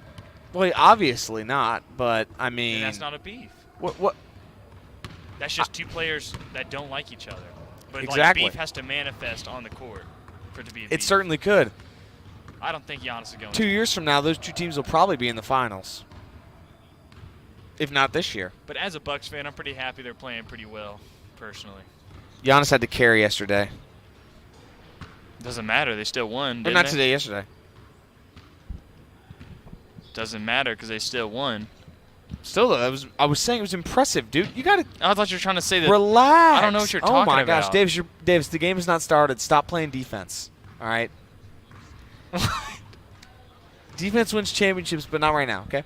Well, the way you said it made it out to be like the rest of the team's bad. I mean, So I was going to defend my team. Middleton was missing that game, which was What game are you talking about? the game today. Actually, Middleton wasn't playing. That's I What are you talking? Oh, missing. I Middleton- thought you were talking about he was missing Bruh, his shots. oh You're my really gosh. confusing me. There's I actually really need to speak up. As in, make sense. Because you're really confusing me. I'm gonna be on the game and I'm like, Davis, run a pick and roll. He's gonna go jump for a lob. It's like, no, Davis. I said pick and roll. That is so funny. The Bucks took care of business today, defeating the Hornets 93 Giannis to 85. having 41, 20, and 6.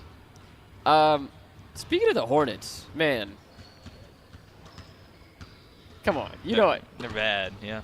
But that shot against the Raptors. Wait, what are we talking about? I Talking don't about the Malik Monk shot? Yeah, Wait a minute. What do you? never mind. I think I know what shot he's talking about. I don't think you know what shot he's Malik talking Monk's about. not playing though. It was an old shot. The buzzer beater he got at half court against the Raptors. Yeah, Jack, that happened like A while ago. I mean, it's still a good shot. it was a good shot. I was going to talk about it. that's but the last time Alex just comes in here and I've just thought about the Hornets. yeah. I think that's fair. Alex, this guy. Am I right? It's an NBA Sunday. NBA Sunday. Not NFL Sunday. Whoa. I'm Is cool it with an that. XFL Sunday? It is an XFL Sunday, which I will get to in a little bit. But Roughnecks versus Renegades. as of right now, the Mavs are up on the T-Wolves 39-24, and the Sixers are up on the Clippers 42-41. That game's on ABC, about 10 minutes away from halftime. So I think one of the biggest stories right now is how Zion has kind of come in and surprised a lot of people. I think there was a thought that he wouldn't adjust very well to the league. Obviously he was far and away the best player in college. Yeah. You have the injury, you have the rehab, you have the doubts of whether he's too big, he's not gonna adjust to the game, he's gonna need more rehab, he's all of that, and then he's come out and put up numbers here in the league to start his professional career. So what are your thoughts on that? I think it's it's not too surprising that he's been that good because, I mean, he's just so much of a natural athlete. And as we've seen in the NBA, there's enough that athleticism and talent can take you the way before you have, a skill set. I mean, Zion's not, like a 7-foot monster, a freak of nature like Giannis, but again, his strength and his vertical leap is just ridiculous. And I think it's not the craziest thing. I think that he's been getting 20 points a game consistently is pretty crazy. I did not see that so effortlessly, but First player under 20 to ever get 10 in a row. 10 I 20 games in a row? thought it was like 7 or 8, but honestly, it might be 10 now. I don't know. He'll make it. He'll make it to 10. No, I'm about to say at this point he will, and I think the fact that the Pelicans are going to make a run to the playoffs and are probably going to make the playoffs is really adding to it.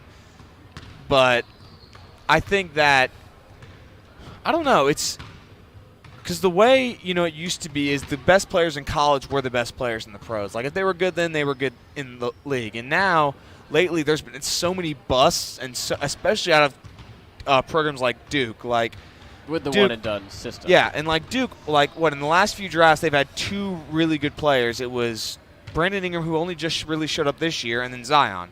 Everybody else has been a bust. Even Christian Laettner was not a bust, but he wasn't what everyone expected. Kyrie. Well, but Kyrie played at Duke for 11 games. He played there 11 games. Still played at Duke. Yeah, but that's not, you know what I mean. And look, Kentucky's another example. Other than Karl Anthony Towns, who has been a really great player from Kentucky, other than Anthony Davis as well. I'm trying to think. Let's look at some of Devin these Booker. Okay, Duke I'm a walking cold take right now, Yeah, guys. you are. I'm R.J. sorry. Barrett, Marvin Bagley, Wendell Carter, Seth Curry, Rodney Hood, Brandon Ingram, Kyrie Irving, Luke Kennard, Jabari Parker, who's been hurt, Cam Reddish, J.J. Redick, one of the best three-point shooters of all time, Justice Winslow, Jason Tatum. Still, I think that there's been a lot of cases where players have been bust or not live up to their expectations. Zion has been literally exactly what people expected. And then Kentucky. You want me to go through some No, of I'd the rather players? not. I'm aware that John I was Wall, wrong. I'm aware that I was wrong, okay? Bam, Eric Bledsoe, I'm aware that I was incorrect. I'm sorry. Tyler Hero. It's been a long day. I just want to say something about Tyler Hero. Him playing Auburn, I like Tyler Hero now, but I could not stand him at Kentucky because we could not stop him. No. There's always very that. There's annoying. every great college team has that one random white guy that makes a bunch of 3-pointers. That's just what happens. That's not what Tyler Hero's more than that, though. No, but that's what it But felt yeah, like like, when we that's watched true. him. It's like, you got to guard this guy. Oh, but he'd then- make it be like, okay, he'll make 1-3, and then he'll make 6, and you're like, okay, this is not. And that's what happened we last can't stop year. him. That's what held Auburn back in the past 3 years or so. What do you No mean? white guys. Haven't had the random That's white true. guy to Where, hit the threes. Jack, that could be you, man. Walk on. The white guys don't even travel with them, I'm pretty sure. Yeah, That's we gotta tough. change. We gotta change the culture. Come on, Bruce. What are you doing? Get one guy, just Yeah. So we somewhere. have that 3-star coming next year. Hey, that's true. That's true. But Also I have just think, Sharif, like, possibly Jalen. it's the fact that as I said, he's been exactly it. He's getting points and he's getting rebounds and he's being physical and he's doing exactly what everyone expected, and they can't really stop him. And the injuries have not slowed him down. And it's just no player is exactly what people expect coming out of the draft. And of course, he got that time to adjust with the injury to work with the team, but I think it's been.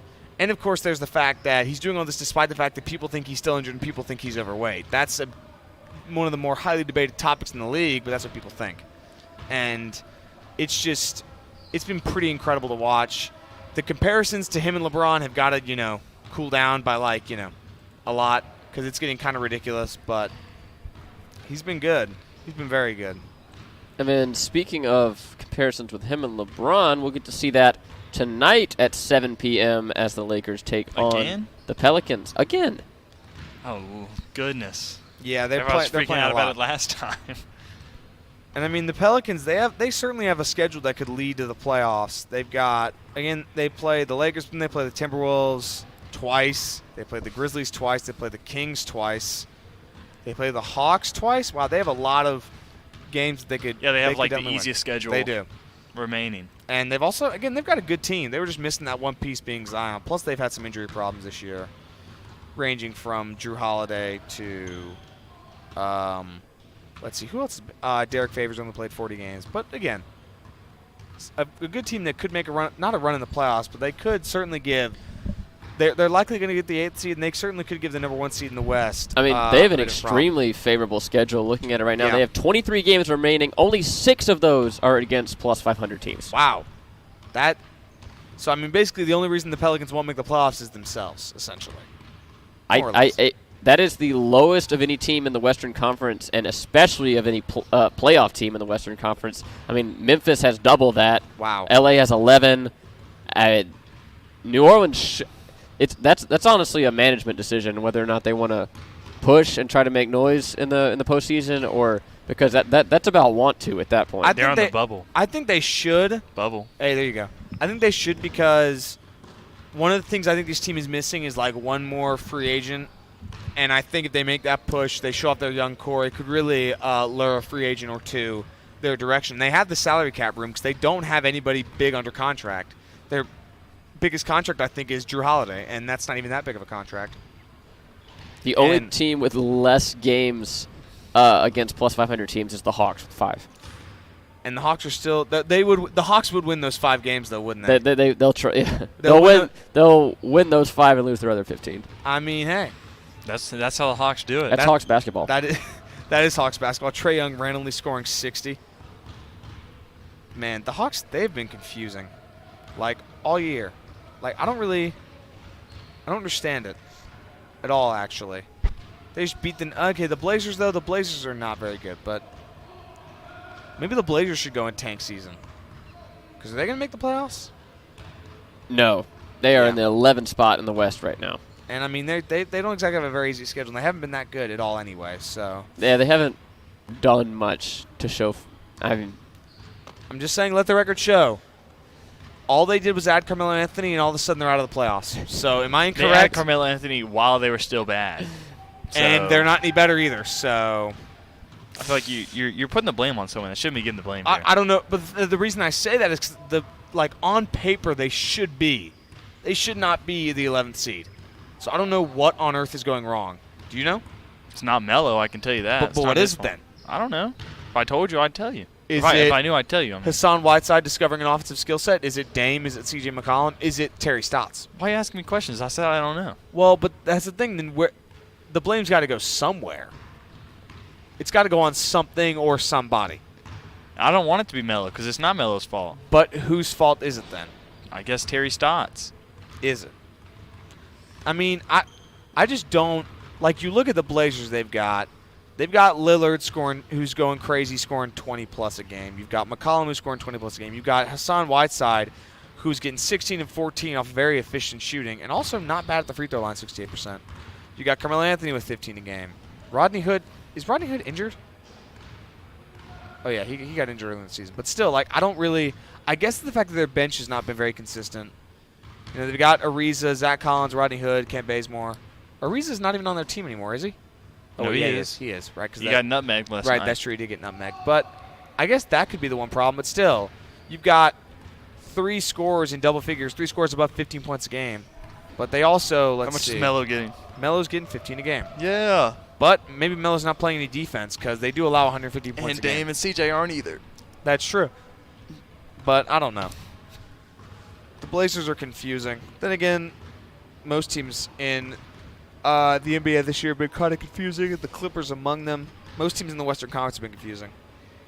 Oh, is that it? Is that it? Oh, dang it. All right, we're going to take a quick break while I tell you some exciting events that are happening tonight, as the Extra Point All-Star Game is just less than 2 hours away, as the both teams are probably the buses will be here just a little bit. Both teams ready to go. Team Jared versus Team Devin in an exciting matchup for the ages, I might add. Starting lineups, of course. For Team Jared, we have Chris Tobias at center. Of course, Jared, your small forward. Carter Bird, your power forward. Hayden and Bay, your guards. But I'm hearing has the flu. Hearing rumor of Bay Marks is experiencing flu-like symptoms. So. And Carter Bird is also questionable. Well, not flu-like symptoms. He said, I have the flu to me. He said, I'm in Birmingham and I have the flu. is the exact quote I had from him. So Unless he's lying to me. if you're, That's a questionable source. We're That's gonna have to put that from on the rumor Bay mill, himself. but I don't know. we'll have to put that on the wire and see. Has Adrian Wojnarowski confirmed that report? I'll ask him. We need a Bay bomb. But we'll see who has to come off the bench and be the hero for Team Jared if Bay marches out. And speaking of the bench, I'm on it, along with Amanda Warren, Levi Fitzwater, and Noah Gardner. And then on Team Devon, we have Alex and Davis over there. Alex is starting because Javon decided to do load management. There's no way I can start a point guard. I can't pass or dribble. You're just going to run around. You're just going to run back and forth. I want to play small forward so I can guard Jared, because that'll be fun. Jared's going to punch me in the face middle of the game. Devin, your shooting guard for Team Devon, of course. And then Andy, who apparently is wet from 3. It's going to be your starting center. JP also rounding out the starting 5. And then Jacob Hillman, Brooks Childress, and Delaney Barrow of Eagle Eye TV are all going to be on Team Devon. So that's coming up at 5 p.m. right here at court number 1 at the Auburn Campus Rec Center. Where we are stationed. Not to be confused with courts 2 through 6. 2 through 6 are way down there. Come to court number 1. And there's court number 0 downstairs. Really? I don't know if it's actually 0, but that's what I call it. That's what I think of it as. So the Extra Point All-Star Game will be live wherever you are currently watching this broadcast at 5 p.m. as the tip-off. The coverage starts at 4:50 p.m. with some pre-game interviews. There's also going to be some post-game interviews and some halftime, along with intermittent throughout the game bench interviews. So should be exciting throughout, even if there's no good basketball play. There will at least be some exciting commentary from the players. First half commentary is going to be Gordy Stewart and Adam Shoup on the call from League Talk, along with Herbert Veldens, your color man. Herb will continue to be color for the second half, but Bo and Tucker from League Talk are going to take over the play-by-play responsibilities. I'm just saying, like, if I foul out, can I just come on commentary? Alex, what? I've accepted my role. My job is to literally just send Jared to the free throw line. If you foul out, then we'll have 2 players on our bench. You'll be fine, Davis. No. You can play 40. It's a running clock. It's more like 20 minutes. Do you understand how running clocks work, Well, yeah, Alex? but like anytime there's a stoppage, the clock keeps going. And then So it's still 4. Okay. to conclude the evening, Get out of my face. we shall have the main event, the Intramural Championship Games. I thought we're the main event. That's debatable. The Intramural Championship Games, as the 4 tiers of Intramural Championships, will be held tonight on Championship Sunday, March 1st, right here at courts number 1 and 2 at the Auburn Campus Rec Center. Your Women's Independent Championship, which I now see. The benches have been set up, and I see the nameplate, reserved seats for Les Femmes and Rich Homie featuring Quavo. It's going to be 7 p.m. right here on court number 1. Opposite them will be the Men's Independent Championship. That's Hoop Dreams versus Pearls Prodigies. That's going to be 7 p.m. over there on court number 2. So come and get a good seat for both of those and stick around until 8 p.m. for the Fraternity and Sorority Championships as Fiji takes on SAE. I believe Fiji were your champions last year. Phi Gamma. What? They'll be on court 1 at 8 p.m. And then your sorority championship, Alpha Chi, is going to take on AOPI over there on court number 2 at 8 p.m. as well. The sorority championship as well as the women's independent championship are going to be on at Weagle Sports. So that's the orange account if you're following along on Twitter. And then the men's and fraternity championship are going to be on at Weagle_AU. So that's wherever you're listening to this right now. Same as the All-Star game. Same setup as the All-Star game. Stream's going to start about 10 minutes before the game, and there's going to be some interviews throughout with the captains and coaches, hopefully, as long as they are compliant and willing to talk to us knuckleheads about what their champions getting in the way of their championship dreams tonight. There's going to be some captain interviews at halftime and a post-game show following the game, so be sure to follow along with that as we go throughout the evening. This is going to be so much fun. And big shout out to Campus Rec once again for letting us hang out here on this lovely spring afternoon and do the extra point another time as we are live from court number 1 right here at the Auburn Campus Rec. All right.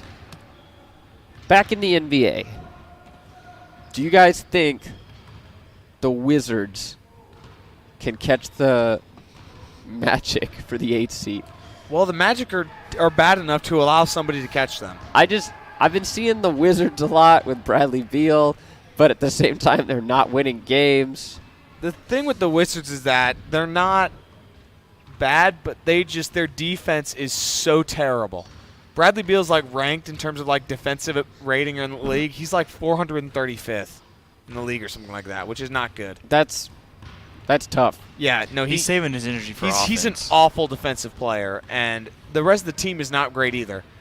I mean, the Magic are just they're like, you know, they'll lose, but they can just have who's the center? What's the center's last Nikola name? Vucevic. I thought it was Vucevic. It is Vucevic. Vucevic? Vucevic.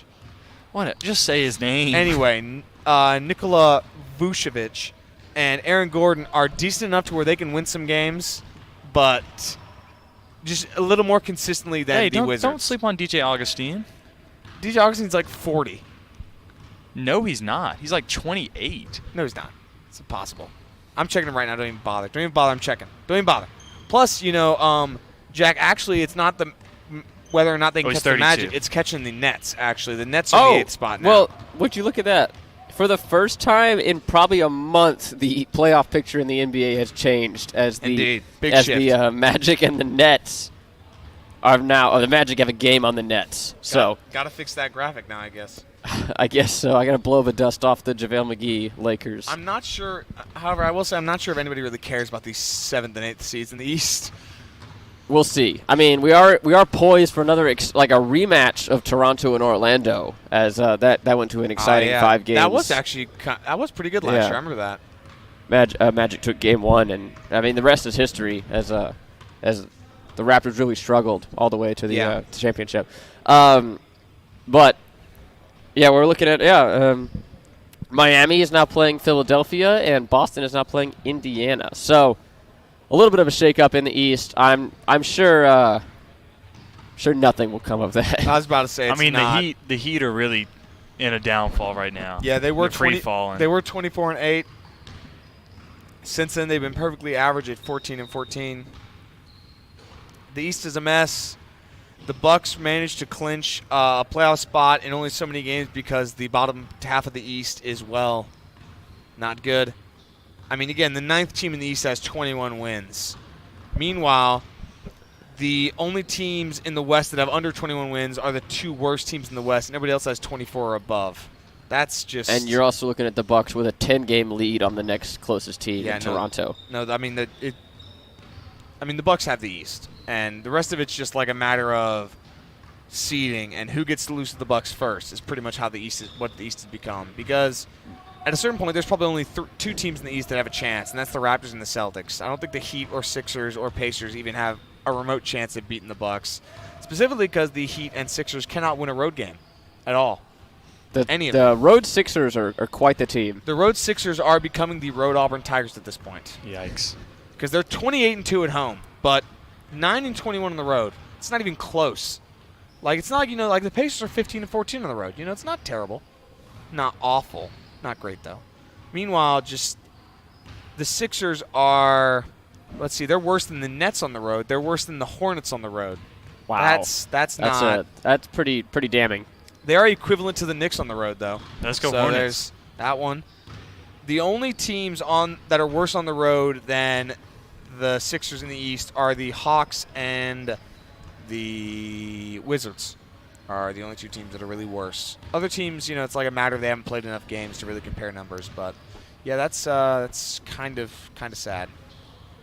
And then I just want to get you guys' opinion on how this year is going to shake up differently from last year in the East. Because it seemed last year, I mean, we had Greek Freak doing his thing, Bucks cruising to the 1 seed, and then it was the Raptors who ended up being the breakout team. And are we looking at, the same thing is sort of starting to develop here in this year, with the Bucks being the far and away best team, Greek Freak going off, obviously, 41 points today, and then the Raptors just being there behind them. Obviously, we're not looking at a Raptors team with Kawhi, but do you guys think that this Bucks team could run out of gas come playoff time, and maybe like you said, the Celtics or maybe Raptors again take over? I think it all depends on how Eric Bledsoe plays for that team, because Eric Bledsoe has had trouble showing up in the playoffs for the Bucks, And if he can show up, he'll take some of the weight off Giannis and Chris Middleton's shoulders and give that reliable third option that they need so Giannis doesn't have to drive in the paint every time just to get walled off and then not be able to pass it back out.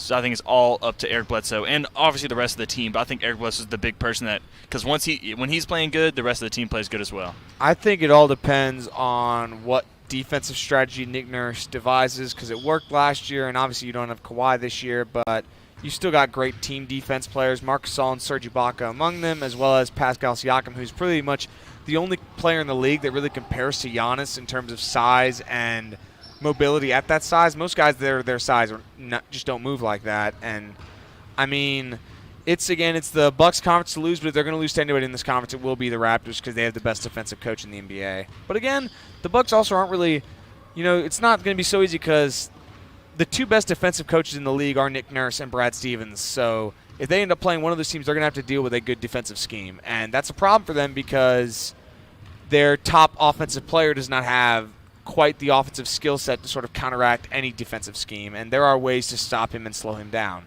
And the Bucks or the Raptors and sort of the Celtics are capable of doing that. I don't really think the Celtics have a chance of stopping him as much as the Raptors do, though, because the Celtics just don't have size. Well, they have to face Chris Middleton, too, and they can't handle him. That's true. Chris Middleton is the Celtics killer. And, of course, the Celtics have relatively no length whatsoever. Taco Fall is their length, and he doesn't play. So, but, again, other than that, it's like Daniel Theus, I think, is their other. Theis?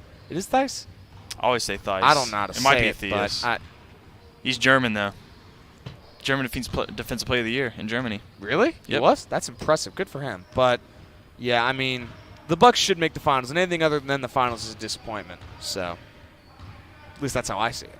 Yeah, it's just when you have a season like you do. I mean, we saw the Warriors. I mean, they're on pace for a Warriors-esque season with only 8 losses right now on the 1st of March, and with 20 odd games to go, you got to wonder when the load management, I guess we're calling it now, starts for the Bucks. And I think it already kind of has. Giannis only playing 30 minutes a game at most. Which is mainly because the fact they're able to beat everybody by a lot. So I think that's the right way to have load management. Just be so good that your players don't have to play the whole game. That's definitely an effective way to do it. I mean, right now CBS projection, has them at 67.3 wins at the end of the season. I'm cool with that. That's 11 ahead of the Raptors. That would be the best in the NBA by 4. They've got the Lakers at 63. But, again, you don't really know what could happen. Looking at their schedule, they've got the Hornets, Heat, Pacers, Lakers. I mean, they've got a schedule that they could get 70 wins. But it would not be easy because, they've got some tough games still. On the road against the Heat, on the road against the Lakers, on the road against the Nuggets. Those are 3 games right there that could bring them to 11 losses. But still – again, a berth in the NBA Finals, it's well within their reach at this point.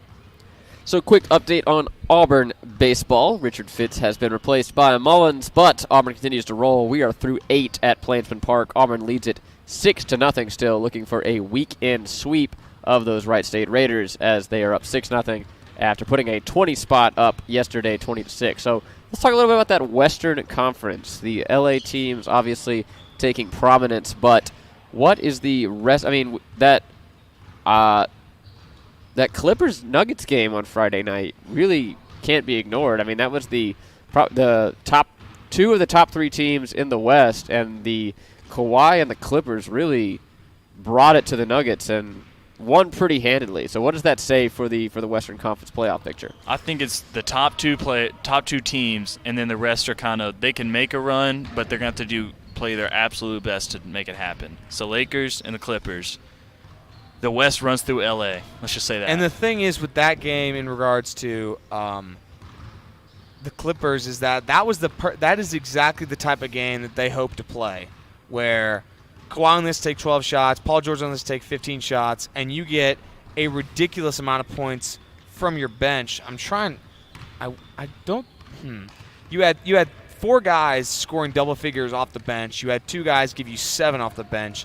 That was peak Clippers basketball. That's how they want to play. They also played very good defense, holding Denver to 45% from the field. Meanwhile, they shot 53% from the field. The Clippers did. And that was just, Denver, they had Jokic, they had Will Barton, they had Jeremy Grant scored 20, but then the rest it was what? I said Jeremy. Jeremy, whatever. But then you had Jamal Murray and Gary Harris combined for 15. You had Paul Millsap score 0. It just was a very bad game for the Nuggets and the perfect game for the Clippers. But I also do think that just show that, I mean, the Clippers would be the favorites if they played the Nuggets in the playoffs. Yeah, it's whether or not you're looking at one game or a full 7-game series, and it's which team. But after that game, Denver and LA with identical records, 40-19. Denver with 12 games against above 500 opponents remaining. LA with only 10, and the Lakers 5 games up on them, 45-13, still cruising at that 1 seed. 11 games remaining against above 500 teams.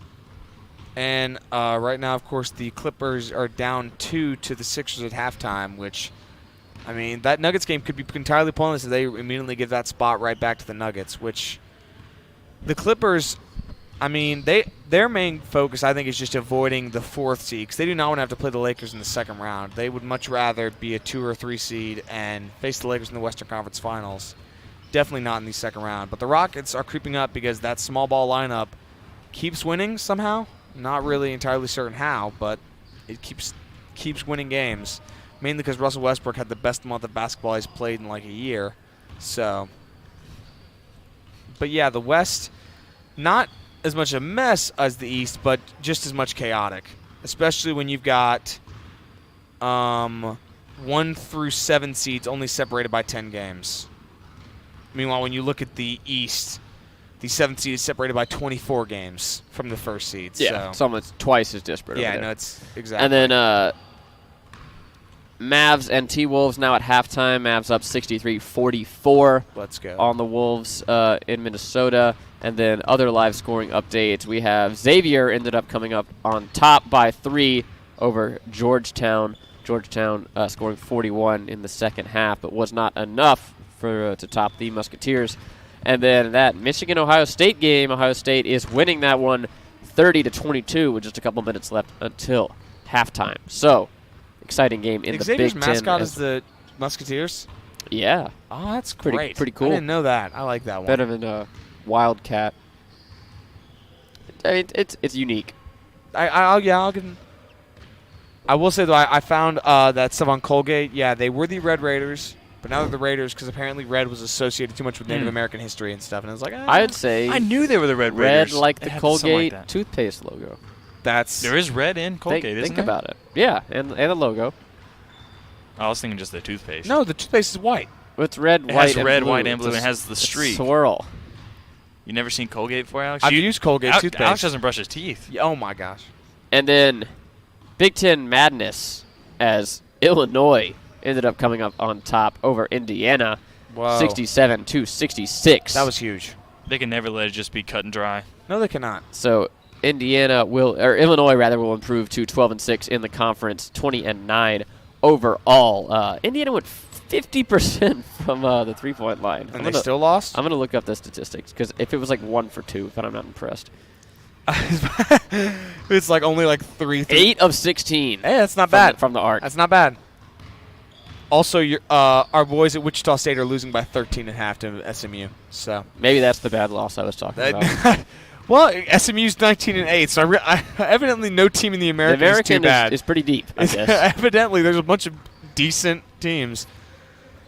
And Michigan, Ohio State. Ohio State up 30-22 with 3 minutes left in the first. You want to hear something interesting? Do we? There's a video of Julian Edelman and Tom Brady FaceTiming Mike Vrabel at the Syracuse game. Uh-oh. I'm just saying, I kind of called that. If it happens.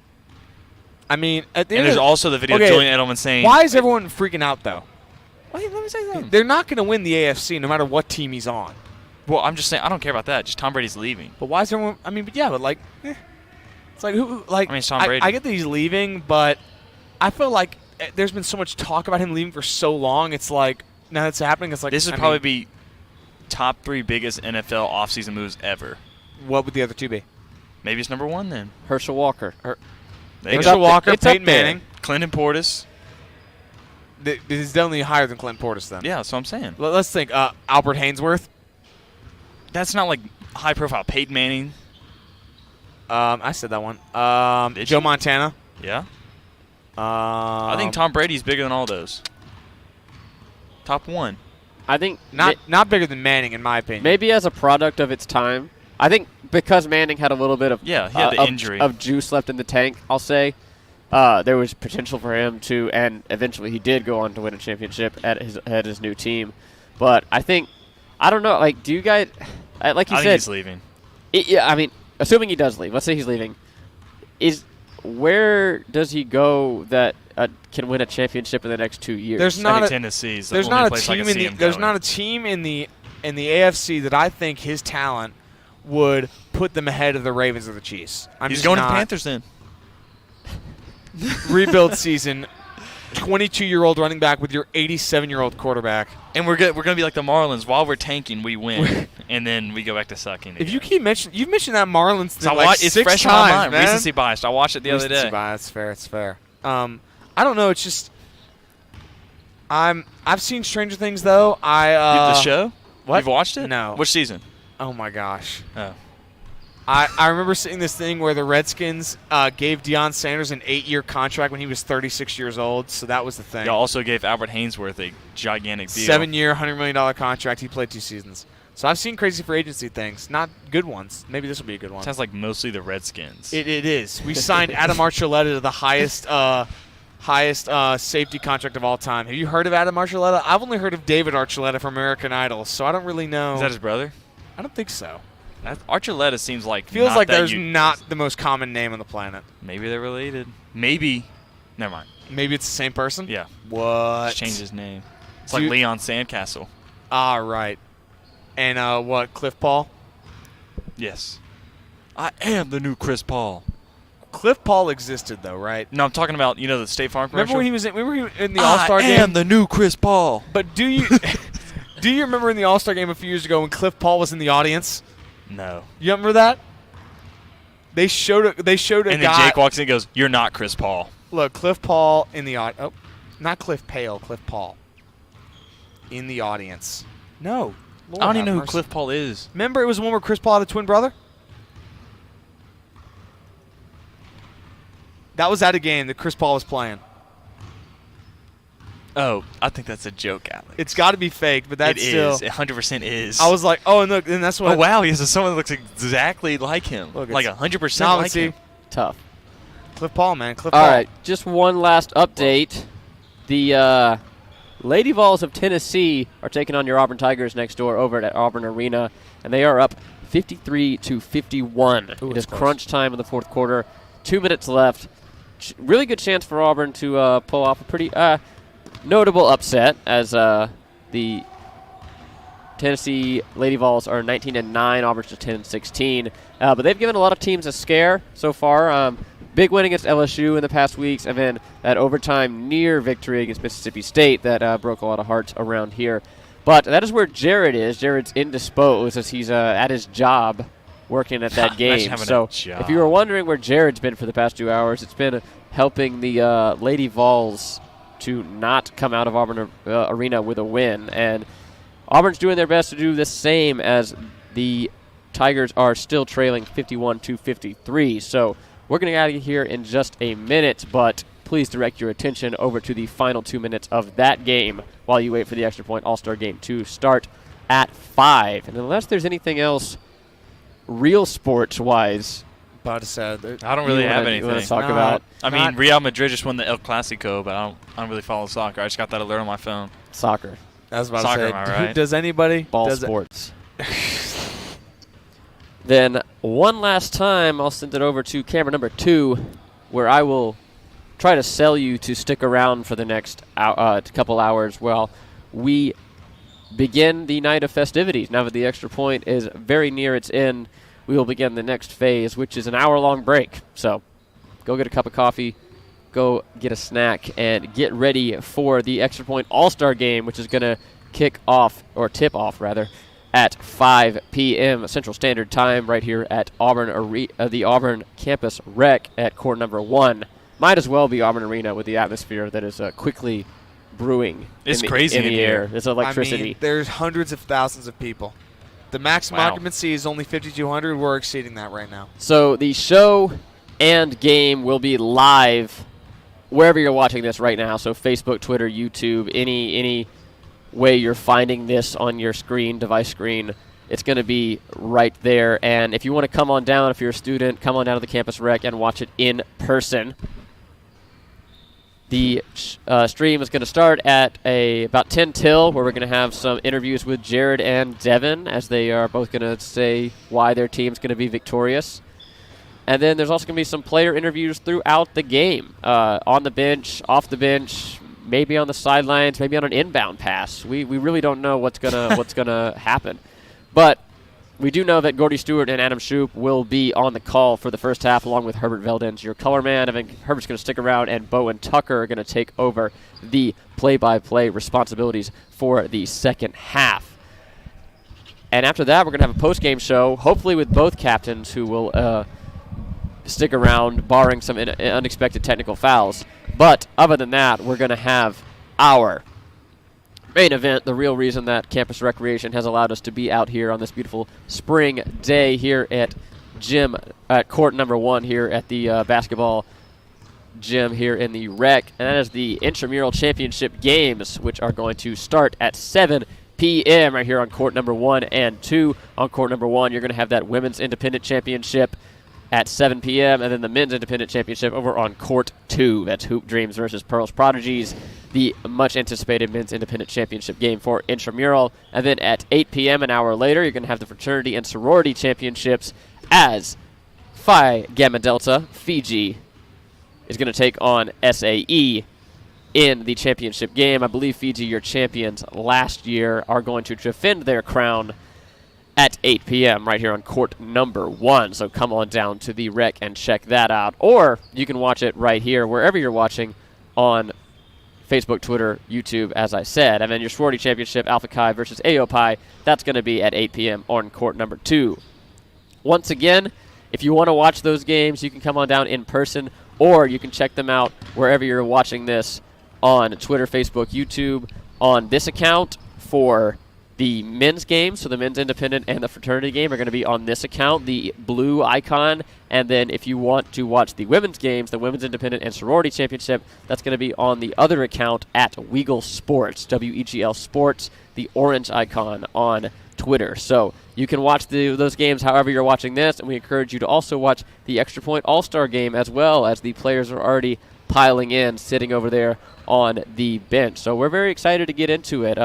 And I've been Jack Hart alongside Alex and Davis from the bench. Tuesdays at Thursdays at 7.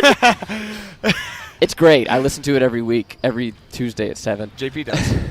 JP does. So we encourage you to listen to that and Weagle's entire lineup of shows. And come on down to the Rec and see us. We'll be here for the foreseeable future. I don't think I'm allowed to leave. So yeah, we're by contract. come on That's down. here. Thank you so much for hanging out with us for the past 2 hours. It's been a lot of fun. And thank you, Campus Rec, for letting us do this. We'd love to do it again in the future. So, Alex, Davis, bid the audience It's been farewell. real. See you guys soon. Thanks for watching.